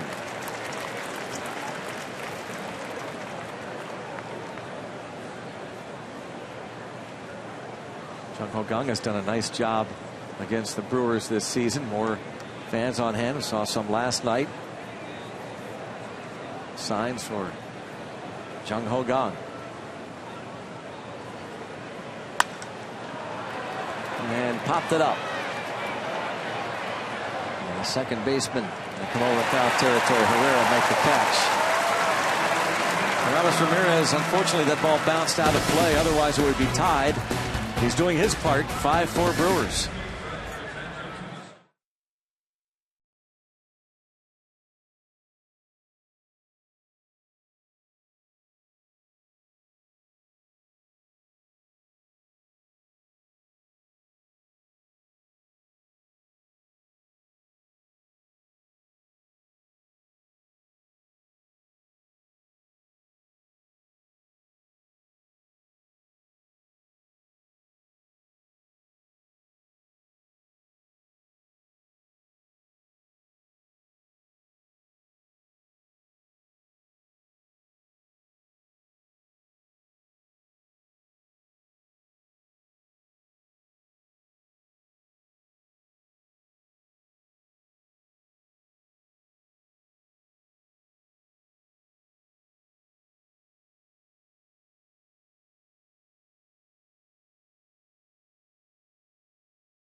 Brought to you by Miller Lite. 4 RBIs tonight for Ramos Ramirez. So he has kept the Bucks in the ball game. Enjoying being back in Miller Park. The rammer. Now Joe Blanton. Jared Hughes got the last out of the 4th. Locke went 3 2/3, gave up 5 runs on 9 hits. Blanton has been sensational. Oh, yeah, those numbers speak for themselves. Look at what he's done. The strikeouts way more than innings pitched. Basically doesn't even have an ERA.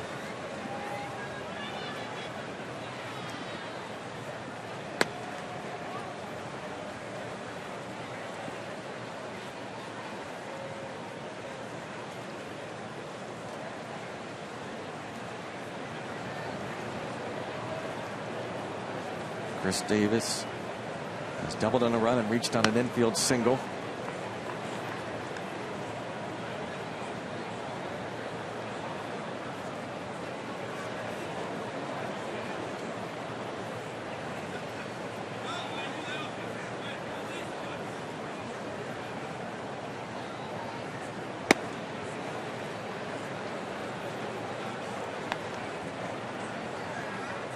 Two and one.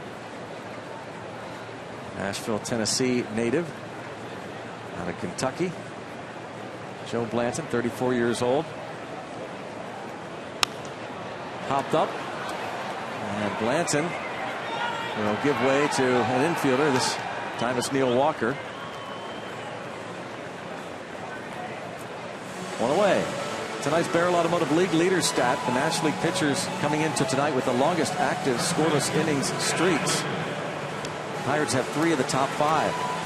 Archimedes Caminero with 17 1/3. Blanton now with 16 2/3.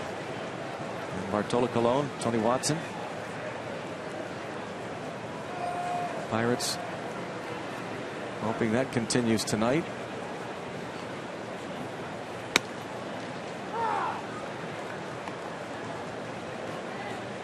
Strike on Lind. The Pirates have another great bullpen. Caminero.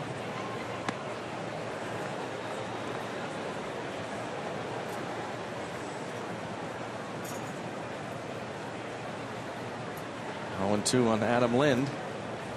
RBI single in the 3rd. Blanton's second appearance this season against the Brewers. He actually started against the Brewers in Kansas City on June the 17th. He went 5 innings, gave up a run on 5 hits, didn't walk a batter, struck out 4, got the win. In fact, his first win as a member of the Kansas City Royals, beat Mike Fiers.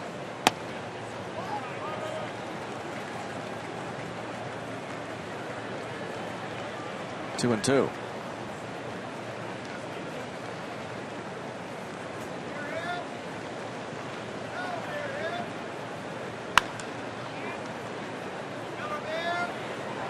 Nice backhand.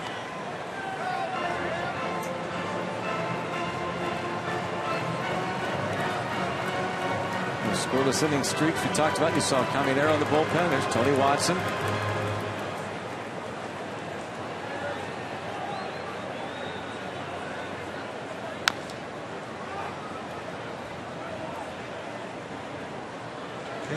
Get one by Lynn. Low of everything so far. Slider down and in. Got a piece of it.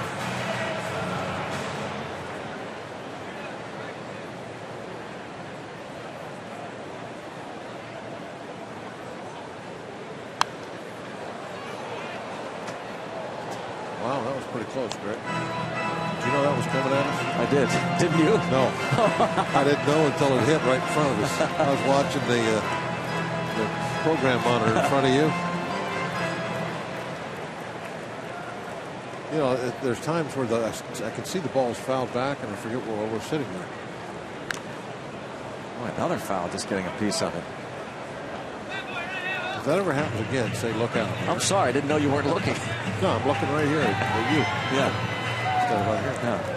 So there we are. Well, came back here and hit. Just missed this camera over here. And that's when Thankfully. I knew it was coming our way. Yeah. When I went, whoa, what was that?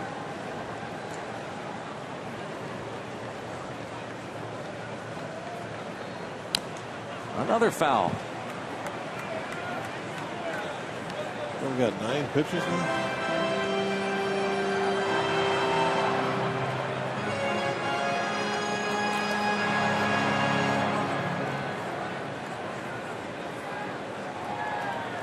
Still can't figure out a way to put away Adam Lind. To deep center. McCutchen back. Gone. What an at-bat for Adam Lind. Well, he just barely got a piece of a couple of those balls to stay alive. Kept fighting, and the ball he hit out of the ballpark might not even have been a strike.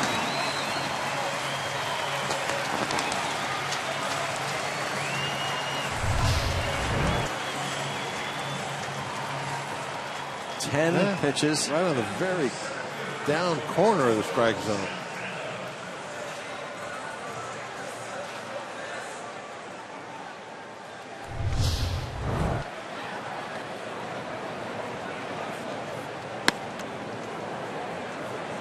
Well, got whacked that time. Max got him pretty good.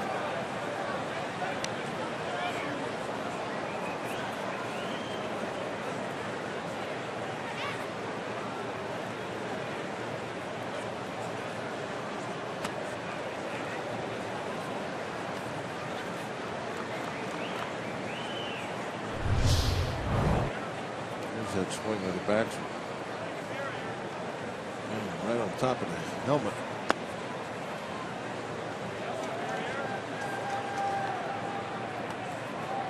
Those catchers just knocked around back there. Oh, they do. Comes with territory. Jonathan Lucroy over there knows all about that. Knocked around several times during the night. To right field, Polanco. Blanton comes back and gets Domingo Santana. Adam Lynn, his 18th home run of the season. Fine year he's had. Adam Lynn coming over from Toronto and a deal for Marco Estrada.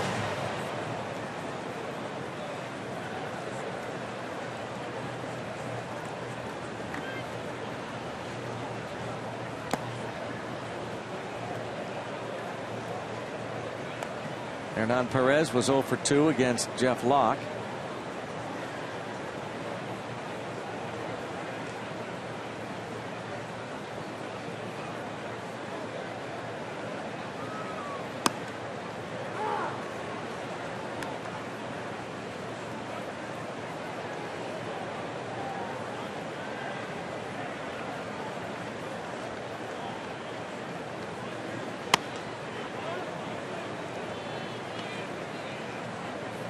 Two and one. The veteran Joe Blanton gives up the home run to Adam Lynn. And just the second run he's allowed since joining the Pirates. Alvarez makes the catch. Another run in as Adam Lynn goes deep. It is 6-4 Milwaukee.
Put together a nice 7-year big league career. He spent 2.5 of those seasons here in Milwaukee in '84, '85, and part of '86. His catcher was Bill Schroeder, who is currently the Brewers TV analyst right there on the left, working with Brian Anderson. Well, Bill and another pitcher, Tom Candiotti, gave Ray Searage a nickname when they noticed his eating habits as a young major league pitcher. The nickname was Snacks. And I said to Ray, Snacks? Rock tells me he had the nickname Snacks. I said, why is that? He said, well, I like to eat. He said, I didn't gain a lot of weight, but I was always hungry. I always had something to eat. Rock was quite proud of his work, giving him the nickname Snacks, and we'd like to thank Rock for giving us that story. Maybe we can see that on an upcoming feature on Inside Pirates Baseball, the origin of the nickname Snacks. But that's all I got. He liked to eat, but he never gained the weight as a young pitcher. All kinds of Pirate fans are going, who are you calling Rock? Robbie. Yeah, that is his nickname, as well as our own, John Wayner. Bill Schroeder. Good guy, along with Brian Anderson. I think we should call our Rock Snacks. That would be appropriate. And a base hit as a right-handed hitter for Neil Walker against the lefty, Cesar Jimenez.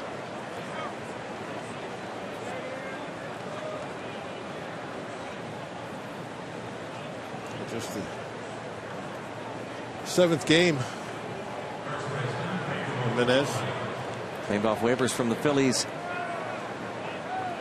Third week of August. Pretty well so far. Opponent batting average 148. That just went up a little bit. Small sample size.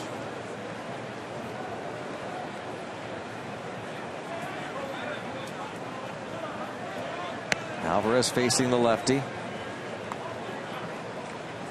Struck out and walked against right-handed starter Zach Davies.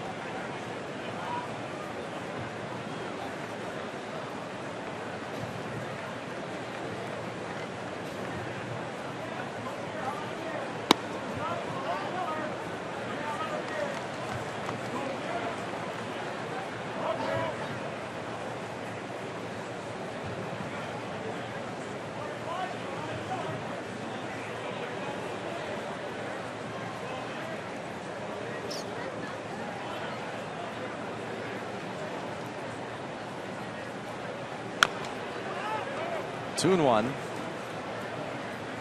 288 hitter off southpaws. 3 of his home runs come against lefties.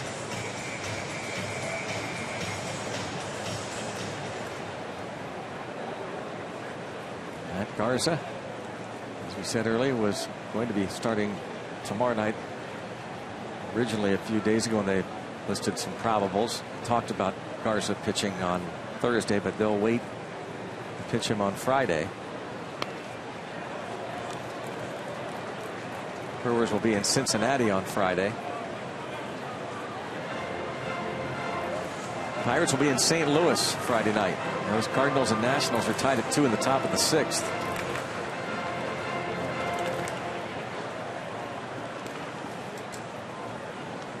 Jay Happ will pitch for the Pirates Friday against Carlos Martinez. Charlie Morton Saturday afternoon against Jaime Garcia. And Sunday night, Garrett Cole against John Lackey.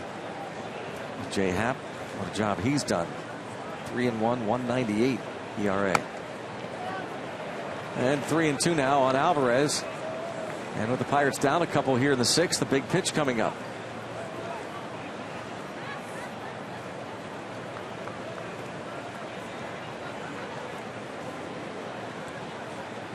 Cesar Jimenez follows Zach Davies and Corey Knebel.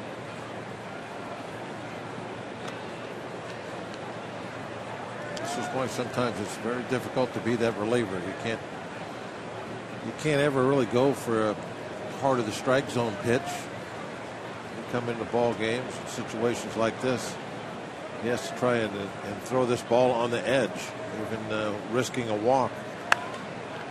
Pop up on the infield. Pitcher calling for it and makes the catch. No, it wasn't very high in the air. I can understand him thinking that that ball might not get caught. It was just a funny reaction by him. Yeah. You watch this when he makes the catch. I mean, see, he goes, I watch him. He's pointing it out. He's saying he wants somebody to get it. He goes, okay, well. But he's like, I better catch it because it might not get caught. Because it probably didn't make much difference, because if it did bounce in the grass, then it could have just threw the ball to second base. There was no way Walker could run on that. He had to stay at first.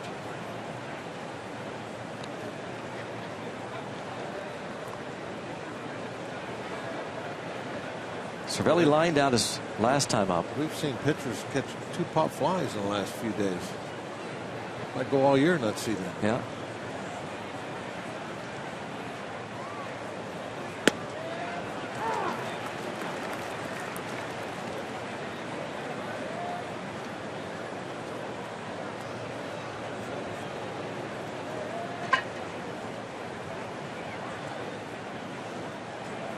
Brewers have a right-hander.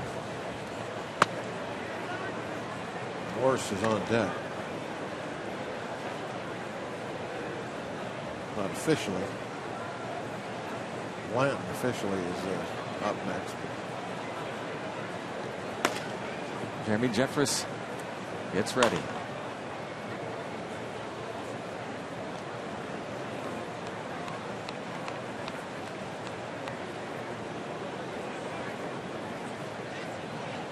Michael Morris would bat. Or at least be announced as a pinch hitter.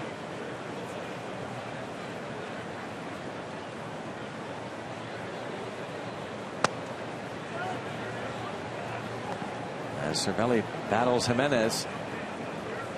Pirates down a couple. And there is Caminero.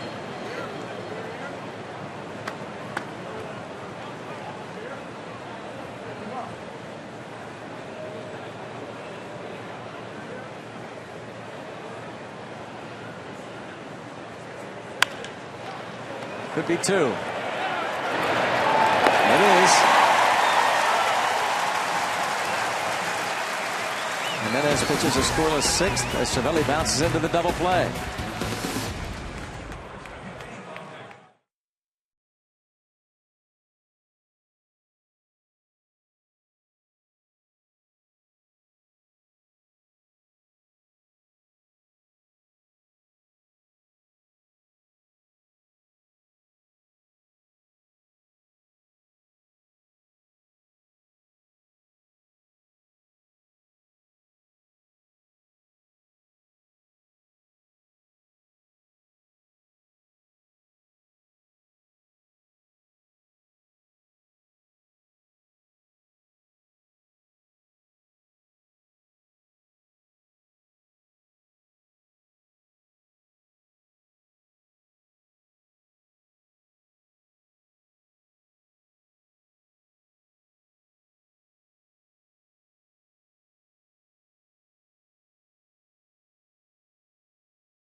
Inning.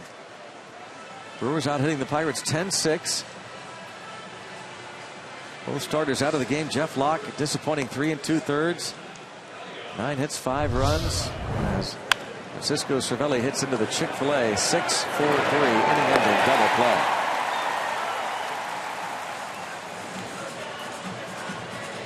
Couldn't have been more tailor-made. Firm ground ball right at Segura.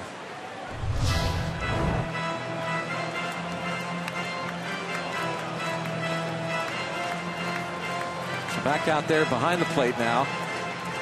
Joe Blanton will get a second inning of work in.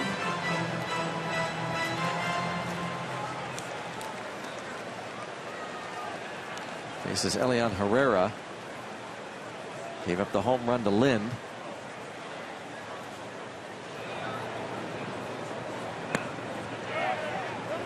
Yes.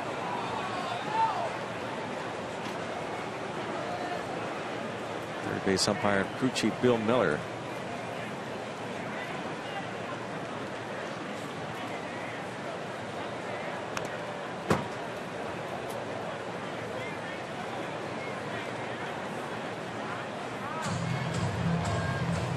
I'm getting hungry. All right. I think I like the kettle corn on the right there. You like the kettle corn? I think I would. So does she. I would go that direction. Would you grab that many, you think, in your hand? Oh yeah. Could you? Yeah. Would you really? You're not worried about spilling any? No. Let's see if she spills any. If you spill some, it's just, the pigeon's got to Now, eat. do you look at each kernel too before you inspect it I like that? I like let's take a look. Yeah. Yeah, take that one. Oh, that's good. Excellent. Didn't inspect that one. Doing some good work here. Little one drop. I like the way the kettle corn was shared. No problem at all. Yeah, that's true. Here, take as much as you need. Yep. I like that. Very unselfish.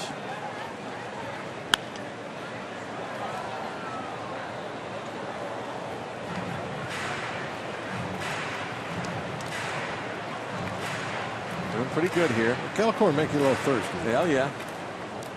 And it can be sticky. Oh, there we go. Drop one. Here we go. Come on, let's go. 2-2 now.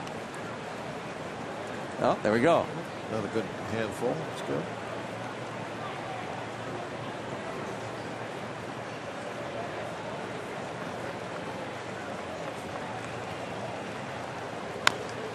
Another foul. Herrera.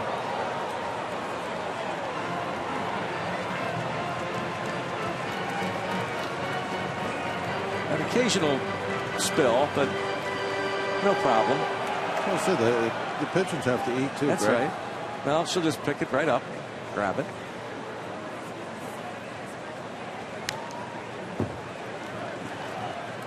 Another long at bat. My gosh. I don't know how many strikes he's even seen in this at bat. One on the edge. That was it. So he's chasing a bunch. Ninth pitch. It's like Adam Lind. And ended up hitting borderline pitch out of the ballpark. We'll chase that in the dirt. No, that's not close enough to get a chase. 3-2.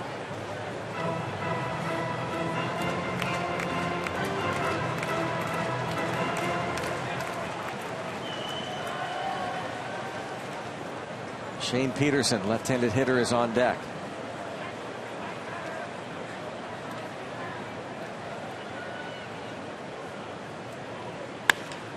And he's going to get him. Long battle.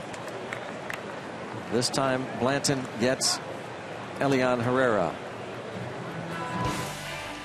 Bike Pittsburgh is hosting the second Bike to Ball game at PNC Tuesday, September 15th, when the Buccos host the Chicago Cubs at 7:05 at PNC Park. Ticket packages available starting at $19. Include a donation to Bike Pittsburgh and valet for your bike on Federal Street before the game. For tickets, go to Bike PGH.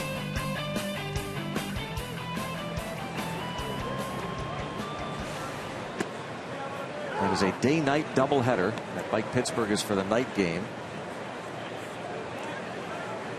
1:35 for game one on Tuesday the 15th. And a 7:05 game. Cubs in for what will turn out to be a 4-game series following the Brewers, who will be there starting a week from tomorrow at PNC Park. These Brewers in for 4.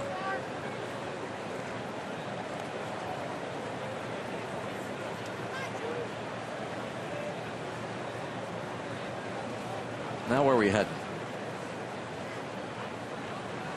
Some kettle corn maybe. There's a strikeout for Blanton, his first.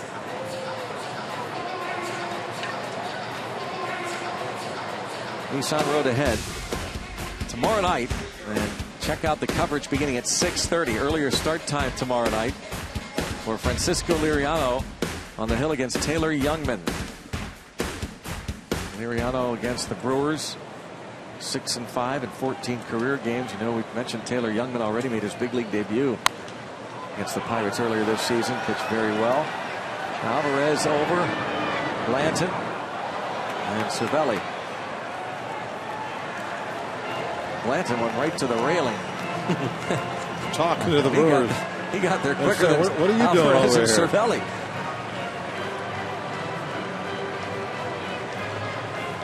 He wanted that out.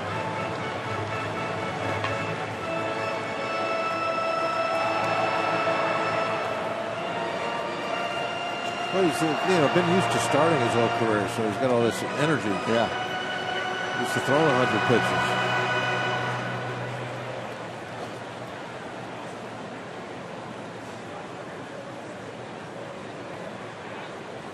Travis Ishikawa, Jay Happ, Michael Morse. A couple of strikes on Gene Segura.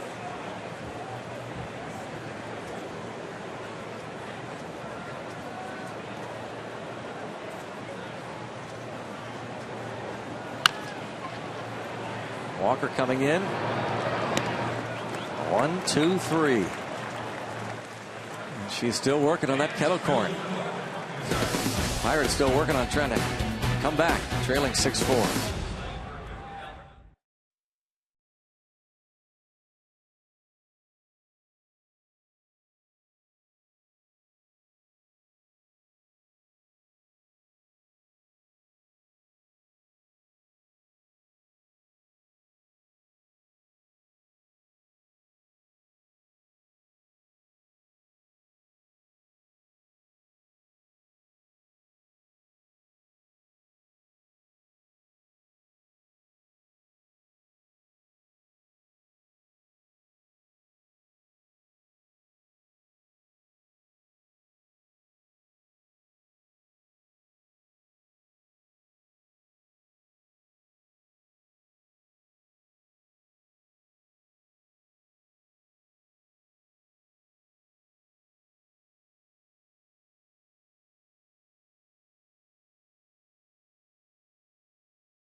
shots from our Allegheny Health Network Supermo. Not so great here right now. Pirates still have an opportunity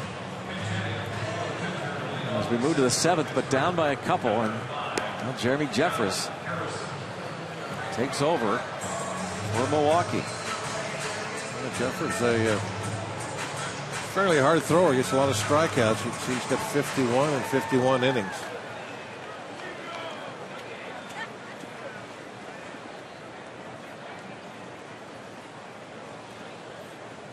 Josh Harrison will pinch hit.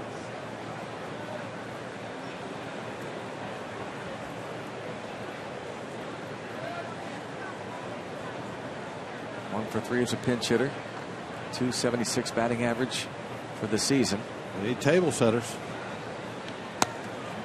Jeffers has pitched 6 2/3 innings against the Pirates this season. 1 run allowed, 5 hits.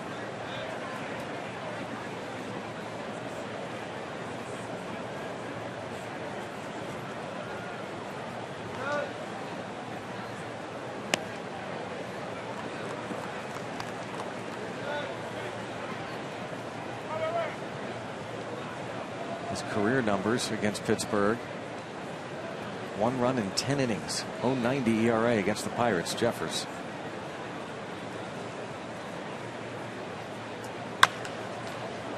Toward third, Perez throws out Harrison.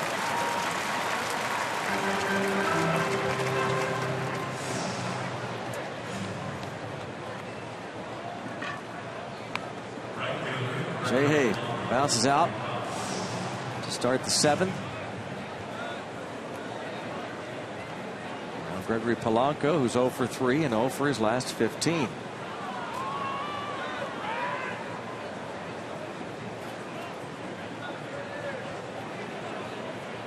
Ryan Zimmerman has had 2 home runs. The Nationals leading the Cardinals 3-2 after 6.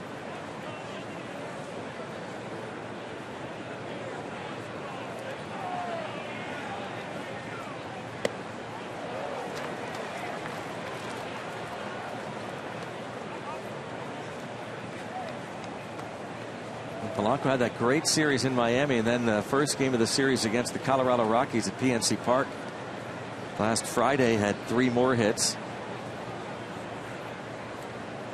including an RBI 8th inning single. The Pirates won that game 5-3.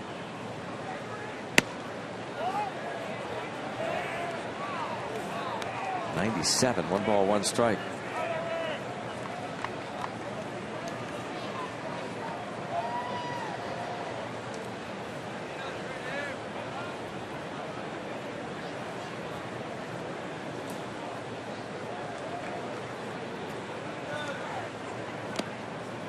Was taking a quick peek at that Cardinal game, Greg. See where Scherzer, after 6 innings, and had 108 pitches. Might have to rely on that National bullpen from here on out to hold that lead, which has been shaky. Yeah. I'm hoping Scherzer had a couple more innings in him, which he might. Who knows how? But 108 pitches. What a bit. There's a ground ball backhanded by Herrera. 2 outs. Get on board with Pirates baseball for 2016. Bucks accepting deposits for full and partial season ticket memberships. Get access to exclusive events, the best locations and savings, and you can customize your membership. Plus, remember, 2016 full and half season deposits will receive 2015 postseason priority. For more information, go to pirates.com/membership.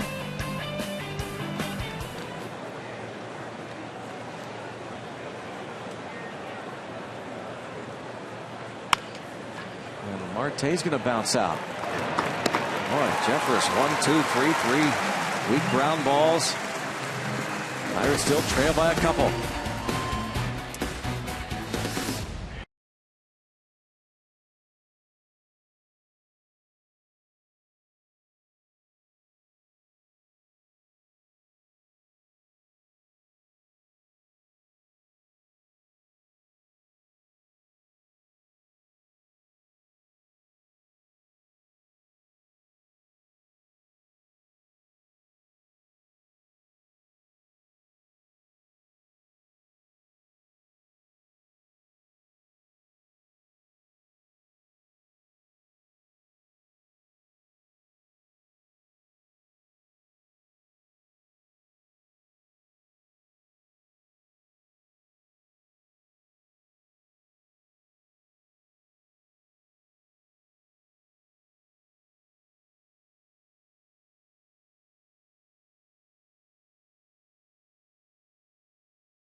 that they're sending 7 players to the Arizona Fall League, including their top 2 picks from the 2013 draft, Reese McGuire and Austin Meadows.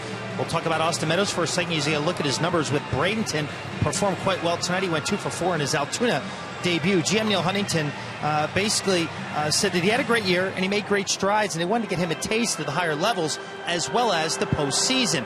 Now, he also said in large part about all the guys that it's another step in their development. They've been to instructional leagues, but this is the chance to go out and face some of the best prospects of baseball in similar stages of their development. So it's a great next step for Austin Meadows and everybody else who's going. McGuire, Meadows, along with Adam Frazier, Stephen Brault, Tyler Epler, Cody Dixon, and Brett McKinney. Those are the 7 guys heading out to the Glendale Desert Dogs of the AFL. A lot of big-name guys that played there. Garrett Cole spent some time there. Numerous other high picks spent some time out there after the baseball season ends, Greg.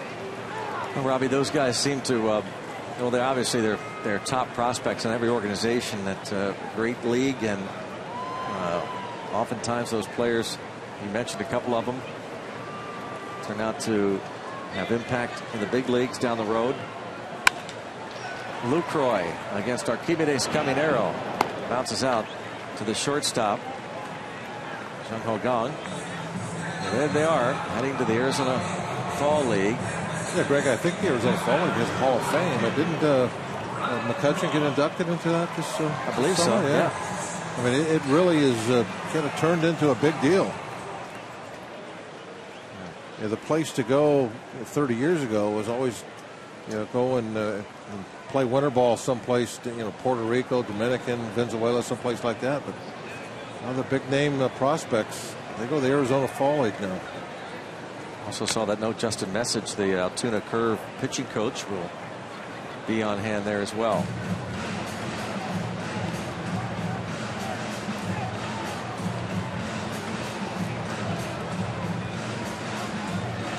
Braun 1 for 3, had 1 hit in the 3rd inning off of Jeff Locke.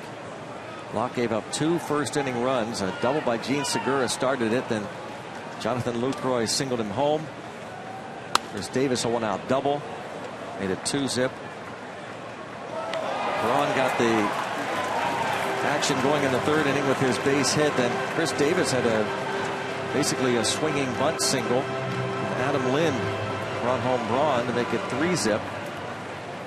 And again with 2 outs in the 4th inning, it was the pitcher Zach Davies who singled off Jeff Locke. Gene Segura then doubled. Lucroy brought them both home. Gong, a fine-looking play in the spin, but gets past Pedro Alvarez, who's not able to save it from going into the seats. So Gong will get an error,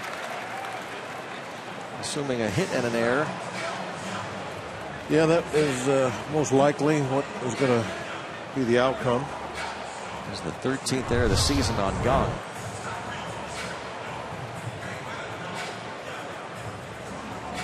Everything looked pretty good until then.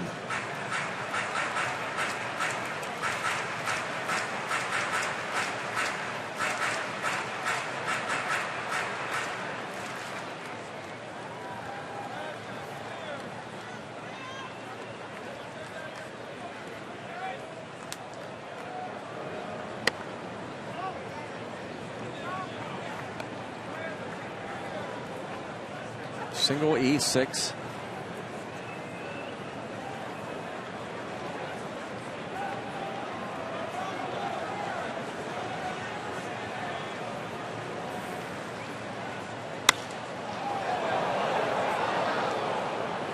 Everybody did the smart thing there, Greg. They get out of the way, let it hit an empty seat, and then try to pick it up. That was a bullet.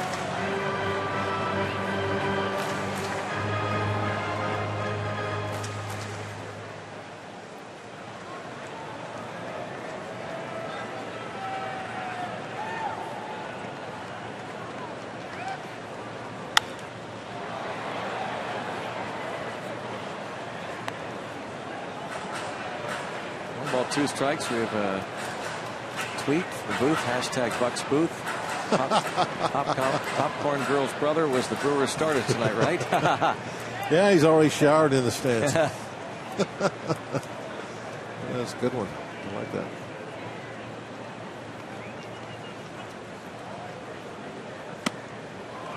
Well, Davis strikes out.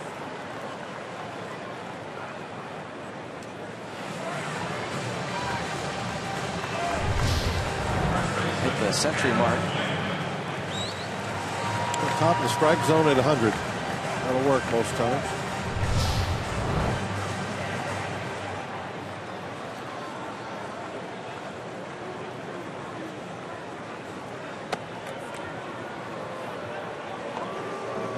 Go after Santana.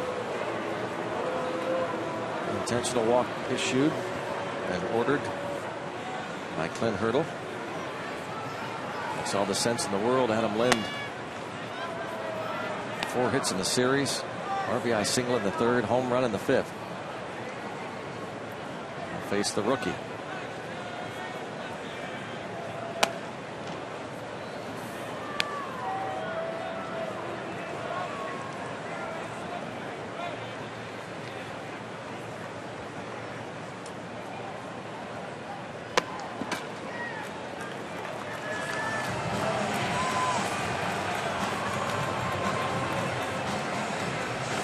So, hey, there's familiar face, Jim Fagan, press level attendant at PNC Park at the elevators.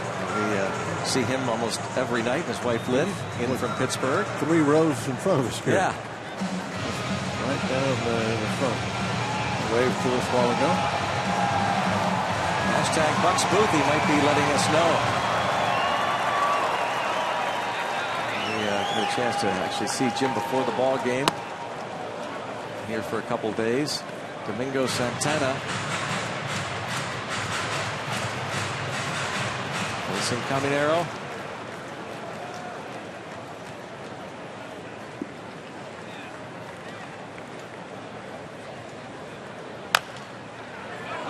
Ramirez barehanded, but won't have a play. And just hold on to it.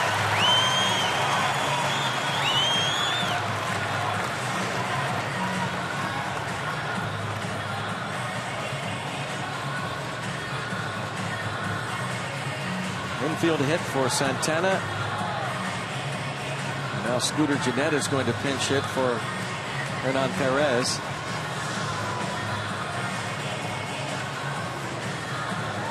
An infield single by Braun with 1 out. Then the intentional walk and the infield hit by Santana.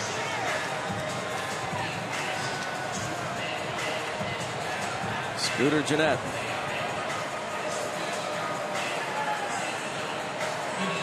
Pretty good pinch hitting, number 3 for 9. That's the base hit.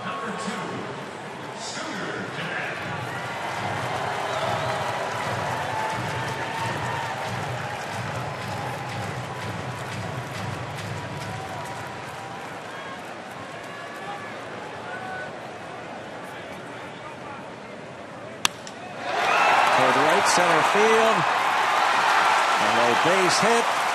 This will score a couple runs. And an 8-4 ball game. Well, Polanco did everything he could, even took a risk letting that ball get by him. At this point, he pretty much had to do it. Had to try and make that catch.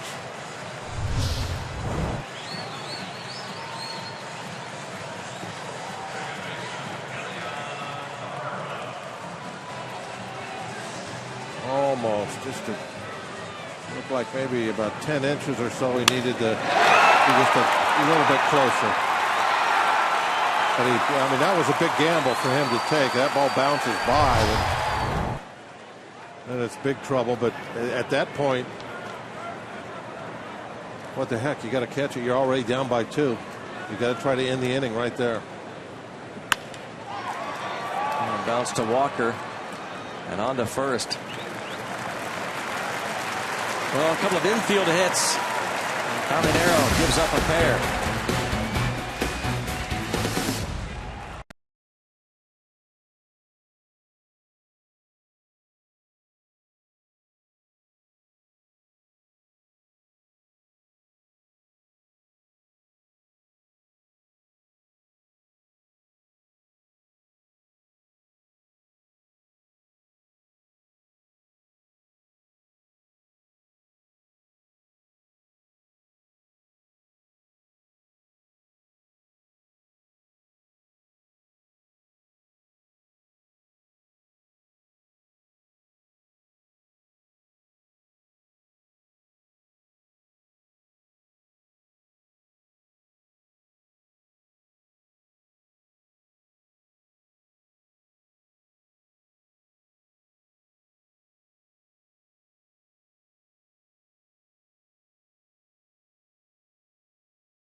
Sports is brought to you by Allegheny Health Network, Health for All. By Kenny Ross, Just Ask a Neighbor. And by Levin's, the official furniture and mattress supplier of the Pittsburgh Pirates. For the best quality, service, and value, shop Levin's. Let's go, Bucks! Down 4. Henry Polanco did everything he could. Then Hurdle reassuring Caminero that he pitched a strong inning. Santana moves to left field. He had started in center. Logan Schaefer takes over in center. And Andrew McCutchen faces Jeremy Jeffers.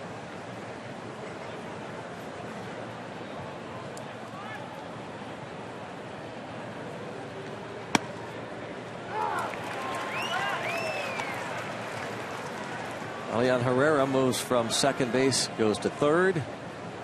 Scooter Gennett, pinch hit 2-run single, is now at second.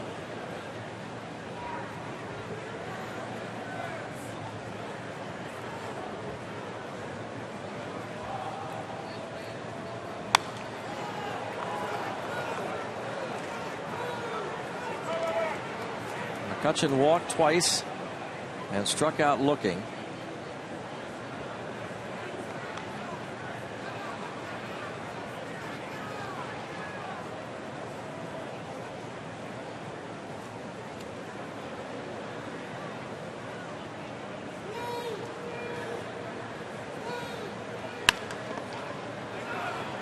This will be a 5-3 put out. 3 ground ball outs for Jeffers in the 7th, and he starts off the 8th inning with a ground out.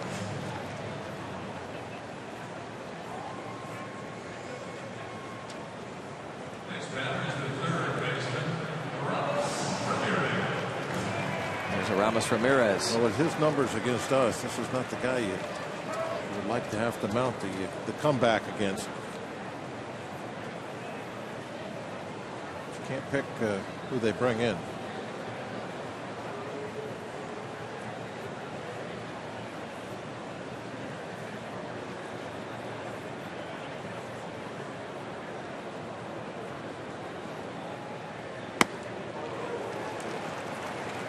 .96.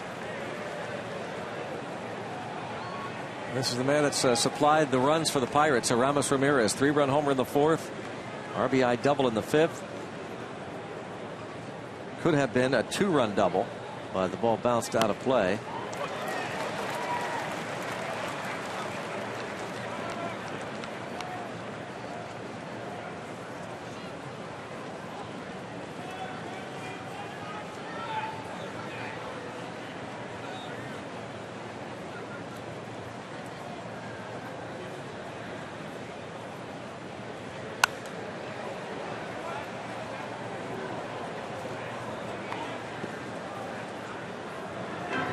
Scahill going to make an appearance. Greg, you notice the defense they played for? Yeah, you mentioned it, and I hadn't noticed it before, but yeah, they're straight as can be, right? Yeah. Look at that. Everybody else plays him, including the Pirates when he was with Milwaukee. There's a dead pull guy. Yeah, what a shift. They put 3 on the left side. But not the guys that he's played with the last 3.5 years. Just odd.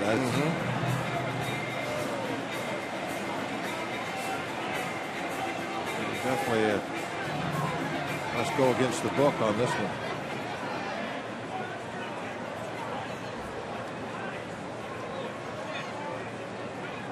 No, it's last night. I don't think they really shift on just about anybody except Pedro.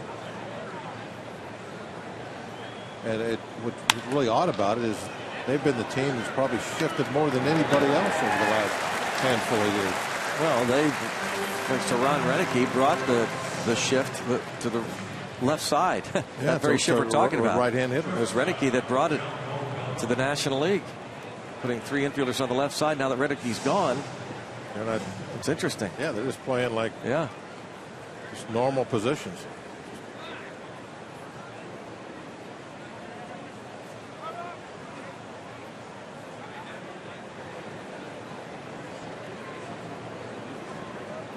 5 up and 5 down for Jeremy Jeffress.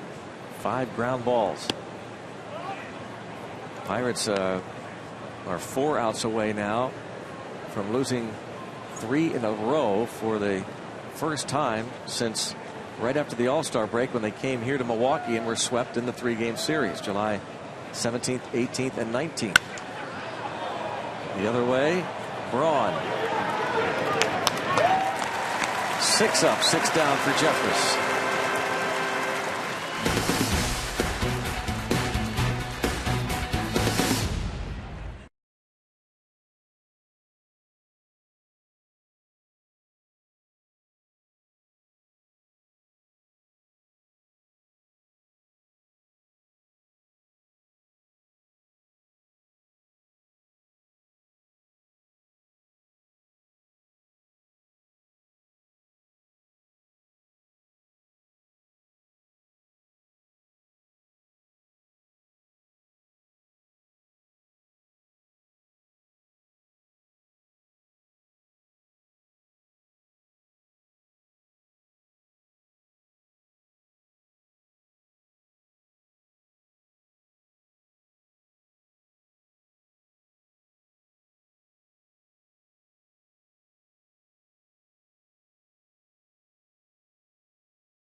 We get to our Data Strong fan photo of the game, brought to you by T-Mobile. South Korea, SKO TV Korean announcers, I believe that's Samuel Kim and Shin Ha-young, who announce Pirates games, sending it back to South Korea. They use our Root Sports feed, the video, and then they announce it to fans of South Korea. They're doing that. See in the back who's talking, Greg? No, I don't, Bob. That's you. They got a picture of you. That's what made how it, do you know that? That's what made it strong. Here, take my glasses. I can't see that who that is. It could be you for all I know. No, I thought or Tim, or no, you didn't. Yeah, they told you in the truck that's who it was. No, yeah. Come on, put them on. Don't break them. Well, you wouldn't let go of them. Look at that. You wouldn't let go of them. Look at that. What did you want me to do? You said take them, and I take them, and you hold on to them. Yeah, these cost money, Greg. Yeah, I know. $5. Jason Rogers leads off as a pinch hitter against Rob Scahill. Returning off the disabled list. A strong 24 games. Put on the DL with right forearm tightness.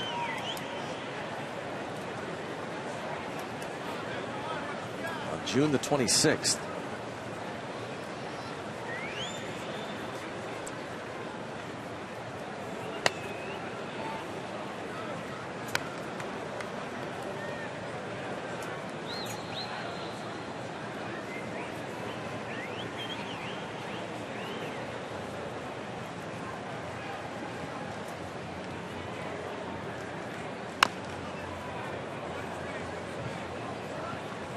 A 4-run lead for the Brewers. The Pirates, unless they rally, will fall to 6-8 on the year against the Brewers. 2-6 here. Yeah, it's kind of amazing what the record is against the National League Central. It is so good against everybody else. Of course, a lot of those numbers came from the very poor start that the team had back in the first 5 weeks of the season or so. Played a lot in the division and didn't play well, and so that's where a lot of that comes from.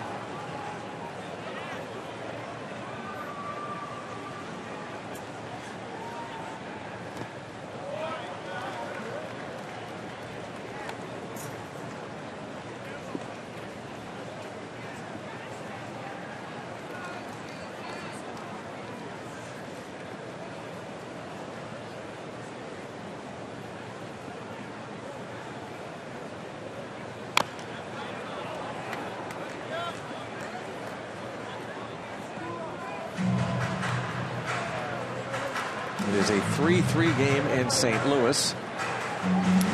Cardinals and Nationals. Tyler Thornburg looks to finish things up in the ninth.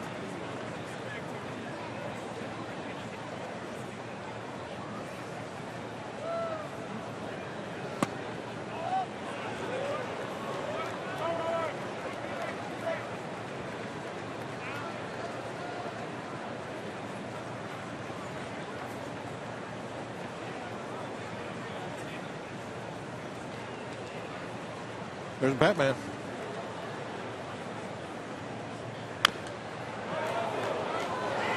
There have been some long at bats by some Brewers hitters tonight. I mean, absolutely. Even the pitcher Zach Davies had a long at bat before he was retired in the second inning. First time up.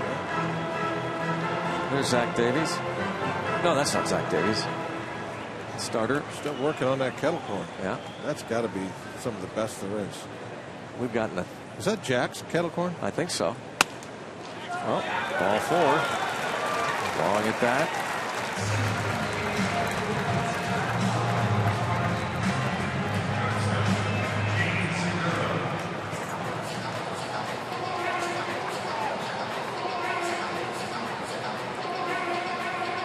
Gene Segura. Not what Pirates fans had in mind. Not at all.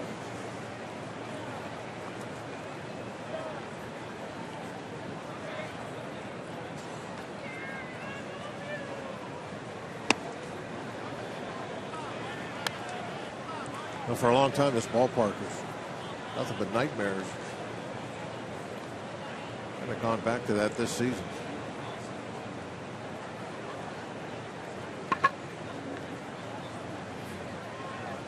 Still have 3 more outs, though. Pirates were 3-6 here last year. Got a monitor down there. Oh, yeah. Oh, I get it. That's where Robbie's at. We're watching Robbie's monitor.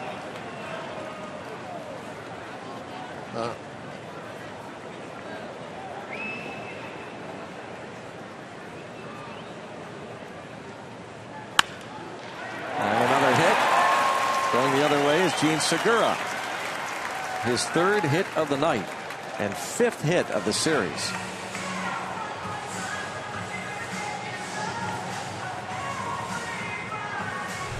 Took advantage of Pirates Pedro having to hold the runner on, so put that hole over there. You want to be a little conservative anyway with your approach with 2 strikes. So takes it the other way and gets the hit.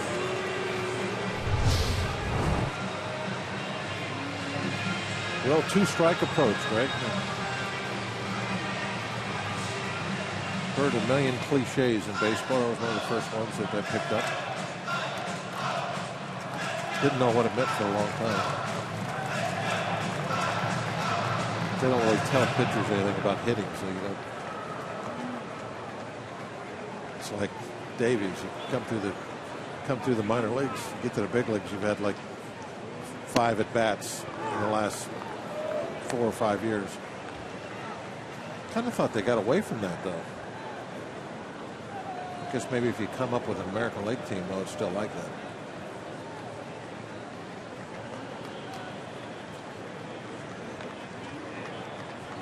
Oh, 0-1 on Lucroy. 2 more hits tonight for him. 14 hits tonight for the Milwaukee Brewers, a team that was hosting the Reds before the Pirates came in and took 2 of 3 from Cincinnati.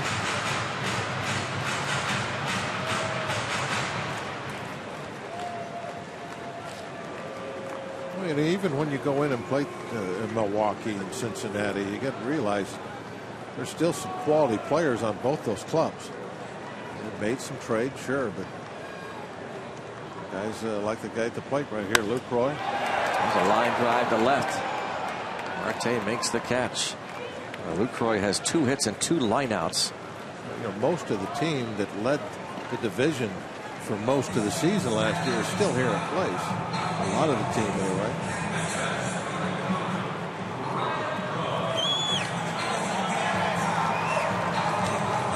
Gene Segura came into this game hitting .264, but has hit over .300 against Pirates pitching this season. The thing about it is that you look at the statistics for the year and how the Pirates pitchers have done against some of these hitters, including Ryan Braun.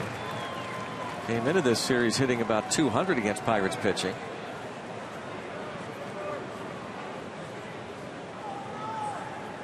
In fact, under .200 against Pirates pitching this season when the Buccos arrived here for Braun. Jonathan Lucroy. Early in the year, it was Lynn that was doing a lot of the damage. Jonathan Lucroy, 196 hitter this season against Pirates pitching.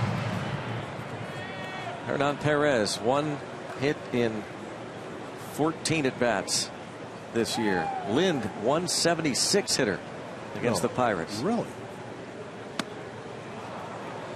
Now I remember him doing very well that first series we played up here. That was it, yeah. That was kind of the season for him, really. And nothing else after that, apparently.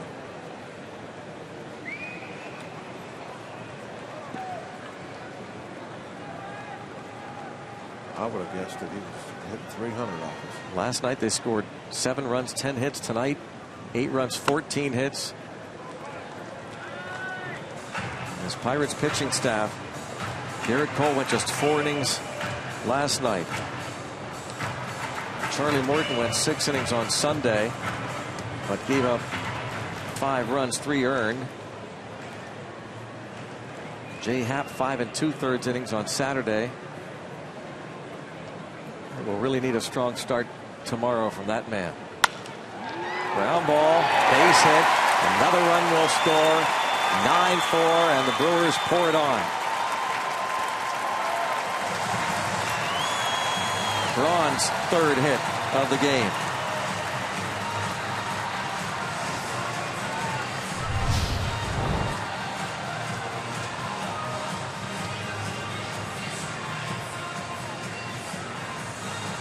Going the other way. Braun has never been a prototypical power hitter.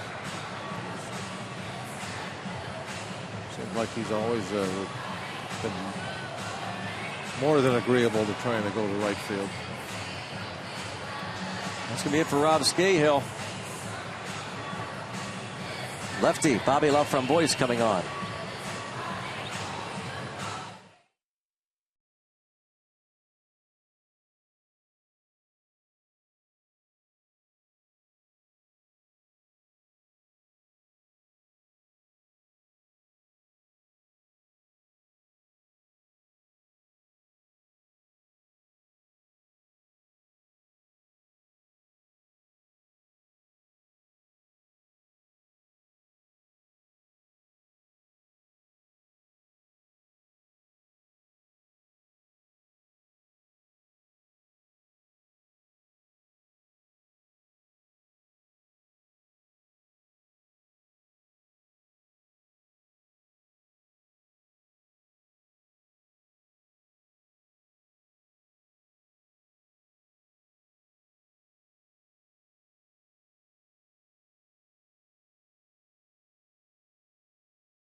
And now Bobby Laframboise, one of the call-ups yesterday.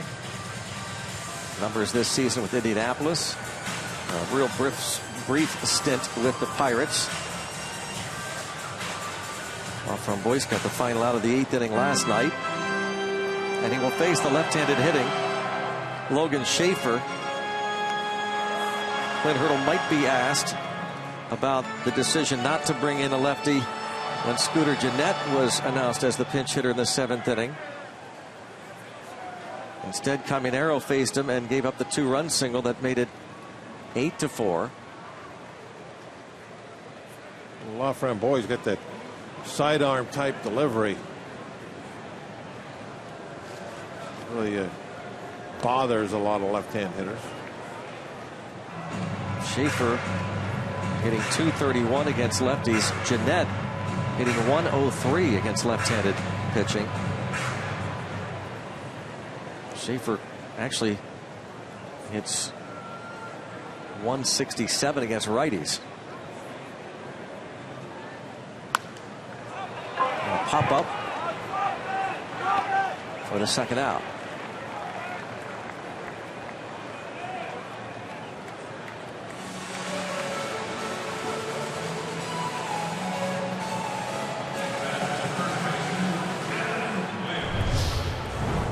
Happens here.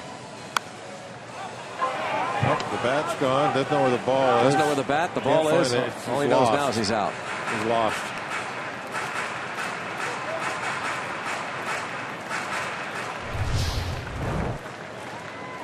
Hands are hurting.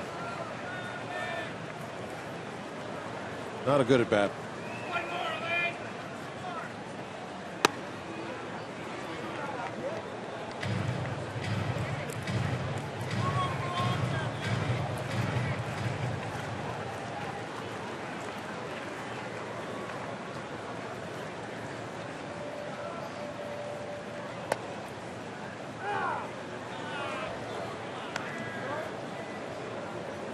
Tyler Thornburg up again.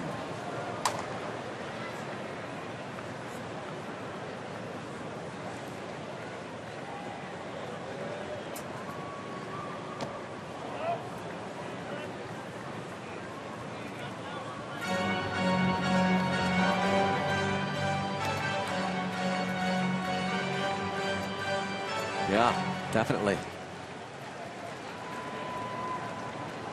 Might be AJ's house.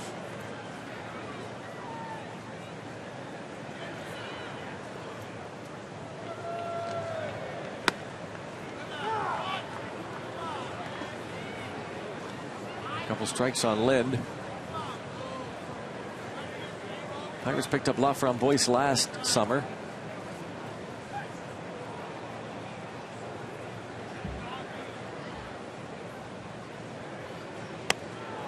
And gets Lind another run in off of Scahill. 9-4.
We wrap up this series from Miller Park tomorrow. Francisco Liriano takes them out for the Pirates. Our coverage starts at 6:30 with Pirates pregame presented by WB Mason on Root Sports. Here is Francisco Liriano. Need a good one tomorrow. It's interesting, Bob. You look at the overall record coming in for the Brewers, 56-75 for the year, trying to stay out of last place, one of the worst records in the league. But with a win tonight, they'll go 16-14 when the opponent starts a lefty. Thornburg's numbers on the season.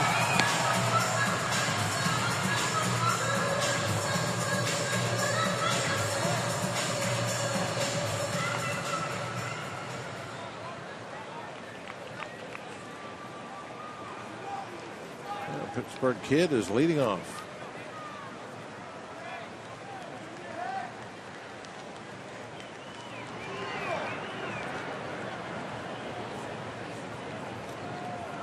Walker 1 for 3.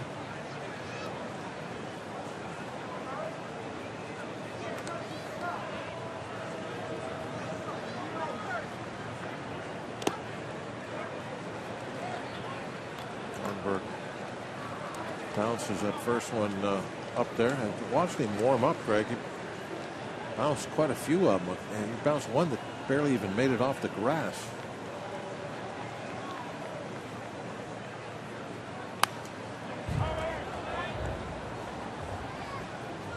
In the old days, there would be a big difference in the mound sometimes between the bullpen and the game mound. And take you a while to get used to it. That game mound was a lot taller and steeper than what you're throwing in the pen. You have a tendency to bounce everything when you're warming up.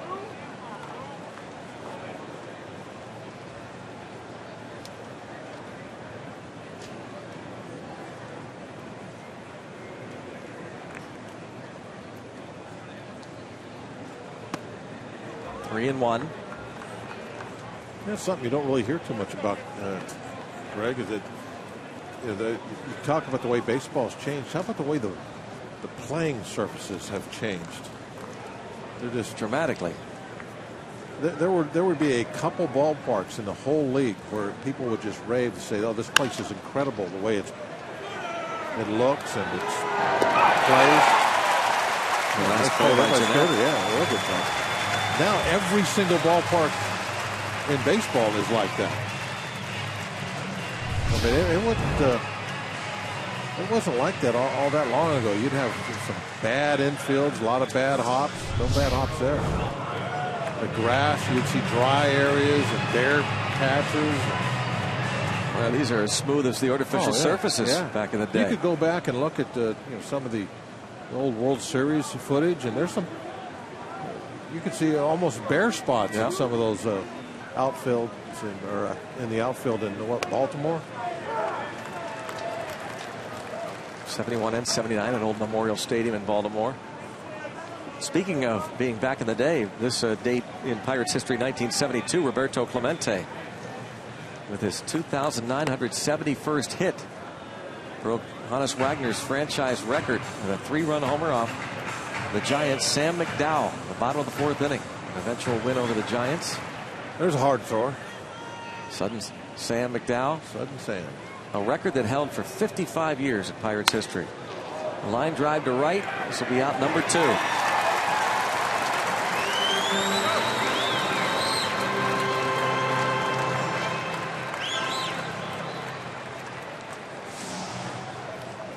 Well, one more out, and the Brewers are going to go 8-6 against the Pirates this season, and the Pirates are going to have their first 3-game losing streak since the middle of July.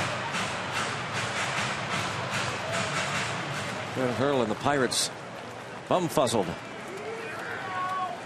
Can't figure out these Brewers.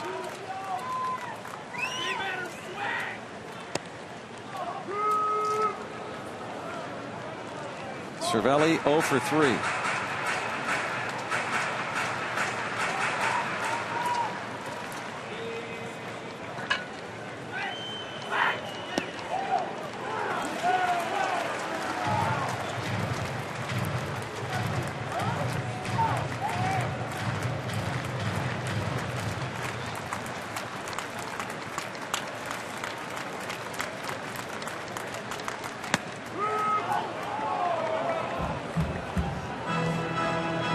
Pirates with a 3-spot in the 4th thanks to the 3-run homer by Aramis Ramirez.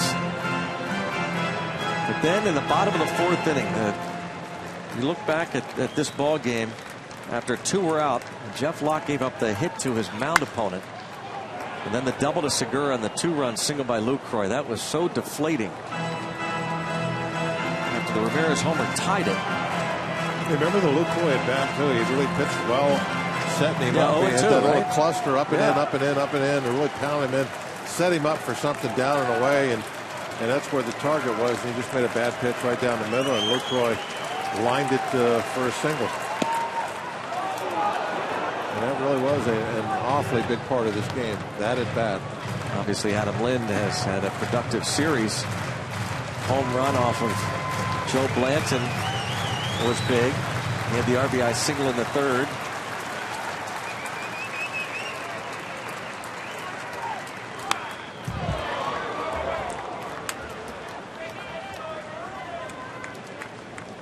Well, here you have a team that's down 9-4 and a guy at the plate that is not about to concede anything. No, he doesn't take any at bats off. That's for sure. Not a bat, not a pitch off.